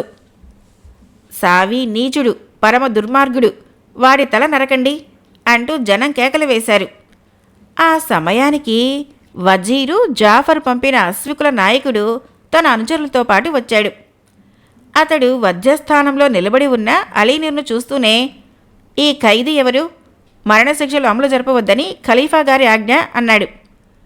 జనం ఆ మాటలు వింటూనే ఆనందోత్సాహంతో చప్పట్లు చరిచారు. వజీరు సావి అశ్వికుల నాయకుడికేసి నిప్పులు చెలరేగే కళ్ళతో చూస్తూ, నువ్వెవరివి, మరణశిక్షలు అమలు జరపవద్దని ఖలీఫా గారు జారీ చేసిన ఆజ్ఞాపత్రం నీ దగ్గర ఉన్నదా అని అడిగాడు. దానికి పత్రం ఎందుకు, స్వయంగా వజీరు జాఫర్ గారే ఇక్కడికి వస్తున్నారు అన్నాడు అశ్వికుల నాయకుడు. వజీర్ జాఫర్ పేరు వింటూనే సావి నిలువునా వణికిపోయాడు. జాఫర్ ఖలీఫా గారి అంతరంగికుల్లో ముఖ్యుడని, సునిశితమైన బుద్ధిబలము, అన్యాయాన్ని ఏమాత్రమూ సహించని తత్వము కలవాడని సావీకి తెలుసు. తాను వేసిన పథకము ఆఖరి క్షణాల్లో భగ్నమైనందుకు అతడు లోపల మండిపోసాగాడు. ఒకవేళ తన కుట్రను జాఫర్ తెలుసుకుంటే తనకు చావు తప్పదన్న భయం పట్టుకున్నది అతడికి. అయినా పారిపోయేందుకు అవకాశం లేదు, ప్రజలు పట్టుకొని చిత్రవద చేస్తారు. సావి ఇలా ఆలోచిస్తూ ఈ చిక్కులో నుంచి బయటపడేందుకు ఏం చేయటమా అనుకునేంతలో వజీరు జాఫర్ అక్కడికి రానే వచ్చాడు. ఆయనకు అశ్విక భటుల నాయకుడు వధ్యస్థానంలో జరిగినదంతా చెప్పేశాడు. ప్రజలు ఏకకంఠంగా అలీనూర్ నిర్దోషి అంటూ కేకలు పెట్టారు. వజీరు జాఫరు సంగతంతా అర్థం చేసుకుని, అలీనూర్ నిర్దోషి అన్నమాట నిజం, ఆ ద్రోహి సుల్తాన్ ఎక్కడా, మర్యాదగా రాకపోతే వాణ్ణి పెడరెక్కలు విరిచికట్టి ఇక్కడికి లాక్కురండి అని తన భటులకు ఆజ్ఞ ఇచ్చాడు. వజీరు జాఫర్ పంపిన భటులు భవనంలోకి చొరబడటం చూస్తూనే సుల్తాన్ వణికిపోతూ వాళ్ల వెంట జాఫర్ దగ్గరకు వచ్చాడు. జాఫర్ అతన్ని ఒక్కసారి నకసిక పర్యంతం అసహ్యంగా చూసి, 7-8 వారాల క్రితం ఖలీఫా గారు ఈ అలీనూర్ చేత నీకొక లేఖ పంపారు. ఆ లేఖలో ఏమున్నదో చదివిన తర్వాతే ఇతడి తల నరికించబోతున్నావా అని అడిగాడు. ఆ లేఖ ఖలీఫా గారు రాసింది కాదని, ఈ అలీనూరు దుష్టబుద్ధితో సృష్టించాడని నా వజీరు సావి చెప్పాడు. ఆ మాట నమ్మి అలీనూర్కు మరణశిక్ష విధించాను అన్నాడు సుల్తాను. నీ సొంత బుద్ధిని ఉపయోగించకుండా వజీరు చెప్పిందంతా నమ్మే నువ్వు పరిపాలకుడుగా పనికిరావు. ఒక బానిస పిల్ల విషయమై ఈ సావి అలీనూర్తో విరోధం పెట్టుకొని అతన్ని చంపించేందుకు ఇంత దుర్మార్గమైన పథకం వేశాడు. ఆ బానిస పిల్ల ఇప్పుడు ఖలీఫా గారి భవనంలో ఉన్నది. నిన్ను నీ వజీరు సావీని ఇప్పుడే ఖైదు చేయిస్తున్నాను. అలీనూర్ను ఖలీఫా హారూన్ ఆల్ రషీద్ గారి ఉత్తర్వుపై బస్రా సుల్తాన్గా ప్రకటిస్తున్నాను అన్నాడు జాఫర్. అలీనూరు బస్రా సుల్తాన్ అయ్యాడని వింటూనే ప్రజలు పొందిన ఆనందం అంతా ఇంతా కాదు. సుల్తాను సులేమాన్తో పాటు అతడి వజీర్ సావీను కూడా జాఫర్ వెంట వచ్చిన భటులు పెడరెక్కలు విరిచికట్టి తీసుకుపోయి ఖైదీలో వేశారు. కొత్త సుల్తాను అలీనూర్ గౌరవార్థము వరుసగా 3 రోజుల పాటు నగరంలో విందులు వేడుకలు జరపబడినాయి. వజీరు జాఫరు 4వ రోజున బాగ్దాదుకు తిరిగి పోదలచి ఆ సంగతి అలీనూర్కు చెప్పాడు. దానికి అలీనూర్, అయ్యా, నేను ఖలీఫా గారి రుణము ఈ జన్మలో తీర్చుకోలేను. నేను మరొకసారి ఆయన దర్శనం చేసుకుంటాను. మీ వెంట బాగ్దాదుకు వచ్చేటందుకు అనుమతినివ్వండి అని వేడుకున్నాడు. జాఫరు అందుకు ఒప్పుకున్నాడు. అందరూ ఖైదీలను వెంట తీసుకొని బాగ్దాదుకు చేరారు. జాఫరు ఖలీఫాకు జరిగిందంతా చెప్పాడు. ఖలీఫా పట్టరాని కోపంతో సుల్తాన్ని సావీని ఖైదీ నుంచి తెప్పించి అలీనూర్కు ఒక కత్తి ఇచ్చి, అలీనూర్, ఈ సావీ నీకు చేసిన ద్రోహం అంతా ఇంతా కాదు. నీ చేత్తోనే వాడి తల నరుకు అన్నాడు. అలీనూరు కత్తిని తీసుకొని సావీని సమీపించాడు. సావి గడగడా వణికిపోతూ, అలీనూర్, నాది దుష్టబుద్ధి, దానికి అనుగుణంగా ప్రవర్తించాను. నువ్వు సజ్జనుడివి, అందుచేత దానికి తగినట్టుగా ప్రవర్తించు అన్నాడు. సావి మాట పూర్తి చేసే లోపలే అలీనూర్ చేతిలో నుంచి కత్తి జారి నేల మీద పడింది. అతడి ధర్మబుద్ధిని, దయాగుణాన్ని అందరూ మెచ్చుకున్నారు. ఖలీఫాకు మాత్రము పాత సుల్తానుని, అతడి వజీరిని శిక్షించకుండా వదిలిపెట్టడము ఏమాత్రమూ ఇష్టం లేదు. ముఖ్యంగా సావి తాను అలీనూర్కి ఇచ్చి పంపిన లేఖను గుర్తించి కూడా ద్రోహబుద్ధితో దాన్ని అలీనూర్ సృష్టించిందేనని నిందవేసి అతడి ప్రాణాలు తీసేంత పని చేశాడు. జాఫర్, ఈ పాత సుల్తాన్ని, అతడి వజీరిని అలీనూర్ క్షమించదలిస్తే అందుకు నాకు అభ్యంతరం ఏమీ లేదు. కానీ బాగ్దాదు నేలే ఖలీఫాగా నాకు రాజ్యంలోని దుష్టులను శిక్షించవలసిన బాధ్యత ఉన్నది. ఈ దుర్మార్గులిద్దరినీ స్వేచ్ఛగా వదిలేస్తే వీళ్ళు ముందు ముందు ఇంతకన్నా ఘోరాలు చేసే అవకాశం కలిగించిన వాళ్ళనైతాను అన్నాడు. హుజూర్, నేను అదే ఆలోచిస్తున్నాను. ఈ పాత సుల్తాను ఇబన్ సులేమాన్ వజీరు అల్ఫదల్ బ్రతికి ఉండగా మంచి పరిపాలకుడన్న పేరు ఉండేది. కానీ తర్వాత ఈ సావి చేతిలో కీలుబొమ్మయి అందరి చేత దుష్టుడు అనిపించుకున్నాడు అన్నాడు వజీర్ జాఫర్. అయితే ఇద్దరికీ దేశ బహిష్కరణ శిక్ష విధిద్దాము అన్నాడు ఖలీఫా. ఆ మాట వింటూనే పాత సుల్తాను ఇబన్ సులేమాన్ చేతులు జోడించి ఖలీఫాతో, హుజూర్, మీరు ఆ దేశ బహిష్కరణ శిక్ష అమలు చేసేటప్పుడు సావితో పాటు నన్ను ఒకే చోట దేశ సరిహద్దులు దాటించి రమ్మని తమ భటులకు ఆజ్ఞాపించకండి. ఈ సావి నాకన్నా దుర్మార్గుడు. వాడు క్షణాల మీద నా ప్రాణం తీయగలడు. కనుక వాణ్ణి నన్ను చెరొక ప్రాంతాన సరిహద్దులు దాటించవలసిందిగా భటులను ఆజ్ఞాపించండి అన్నాడు.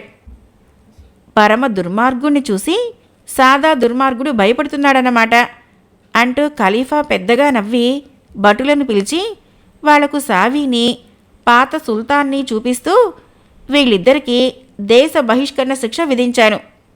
వీళ్లల్లో ఒకణ్ణి తూర్పు సరిహద్దుకు అవతల వదలండి, రెండోవాణ్ణి పడమటి సరిహద్దు అవతల వదలండి అని ఆజ్ఞాపించాడు. భటులు నిందితులిద్దరి చేతులకు సంకెళ్లు వేసి అప్పటికప్పుడే తీసుకుపోయారు. ఖలీఫా అలీనూర్ను, అల్జలీస్ని వారం రోజుల పాటు తన భవనంలోనే ఉంచుకొని ఎంతగానో ఆదరించాడు. చివరికి వాళ్ళు బస్రా నగరానికి బయలుదేరిపోతూ ఉన్నప్పుడు వాళ్లకు మంచి బహుమానాలిచ్చి సత్కరించి, బానిసపిల్ల రాణి అవ్వటం గురించి ఎవరో కథలుగా చెప్పగా విన్నాను గాని ఈనాటి వరకు స్వయంగా చూడలేదు అన్నాడు. అందుకు అల్జలీసు ఖలీఫాకు వంగి సలాం చేసి, మీ దయవలనే గదా బానిస పిల్లనైన నేను బస్రాకు రాణినయింది. మీ రుణం ఎలా తీర్చుకోవాలో తెలియటం లేదు అన్నది. ఆ మాటకి ఖలీఫా చిరునవ్వు నవ్వి, నా రుణం మాట అట్లా ఉంచి ముందు నీ యజమానిని, ఇప్పుడు నీ భర్త అయినా అలీనూర్ రుణం తీర్చుకునేటందుకు ప్రయత్నించు. అతడి దగ్గర సావి లాంటి మరొక దుర్మార్గుడు వజీరుగా కాకుండా తగిన సలహాలిస్తూ ఉండు. అలా కాకపోతే ఈసారి మీ ఇద్దరికి దేశ బహిష్కరణ శిక్ష విధించినప్పుడు ఒకరిని ఉత్తరంగానూ మరొకరిని దక్షిణంగానూ పంపవలసి వస్తుంది అన్నాడు. ఖలీఫా మాటలకి అక్కడ ఉన్న వారందరూ పొట్టలు చెక్కలయ్యేలా నవ్వారు. తర్వాత అలీనూరు అల్జలీస్ని వెంటబెట్టుకొని బస్రా నగరానికి వెళ్ళి అక్కడ సుల్తానుగా గద్దెనెక్కి చాలా కాలం పాటు ప్రజారంజకంగా పరిపాలన చేశాడు. బానిసపిల్ల కథ సమాప్తం. ఫ్రెండ్స్, నా కథ నచ్చినట్లయితే మన ఛానల్ని తప్పకుండా సబ్స్క్రైబ్ చేయండి, లైక్ చేయండి, షేర్ చేయండి, కామెంట్ చేయండి. Thank you.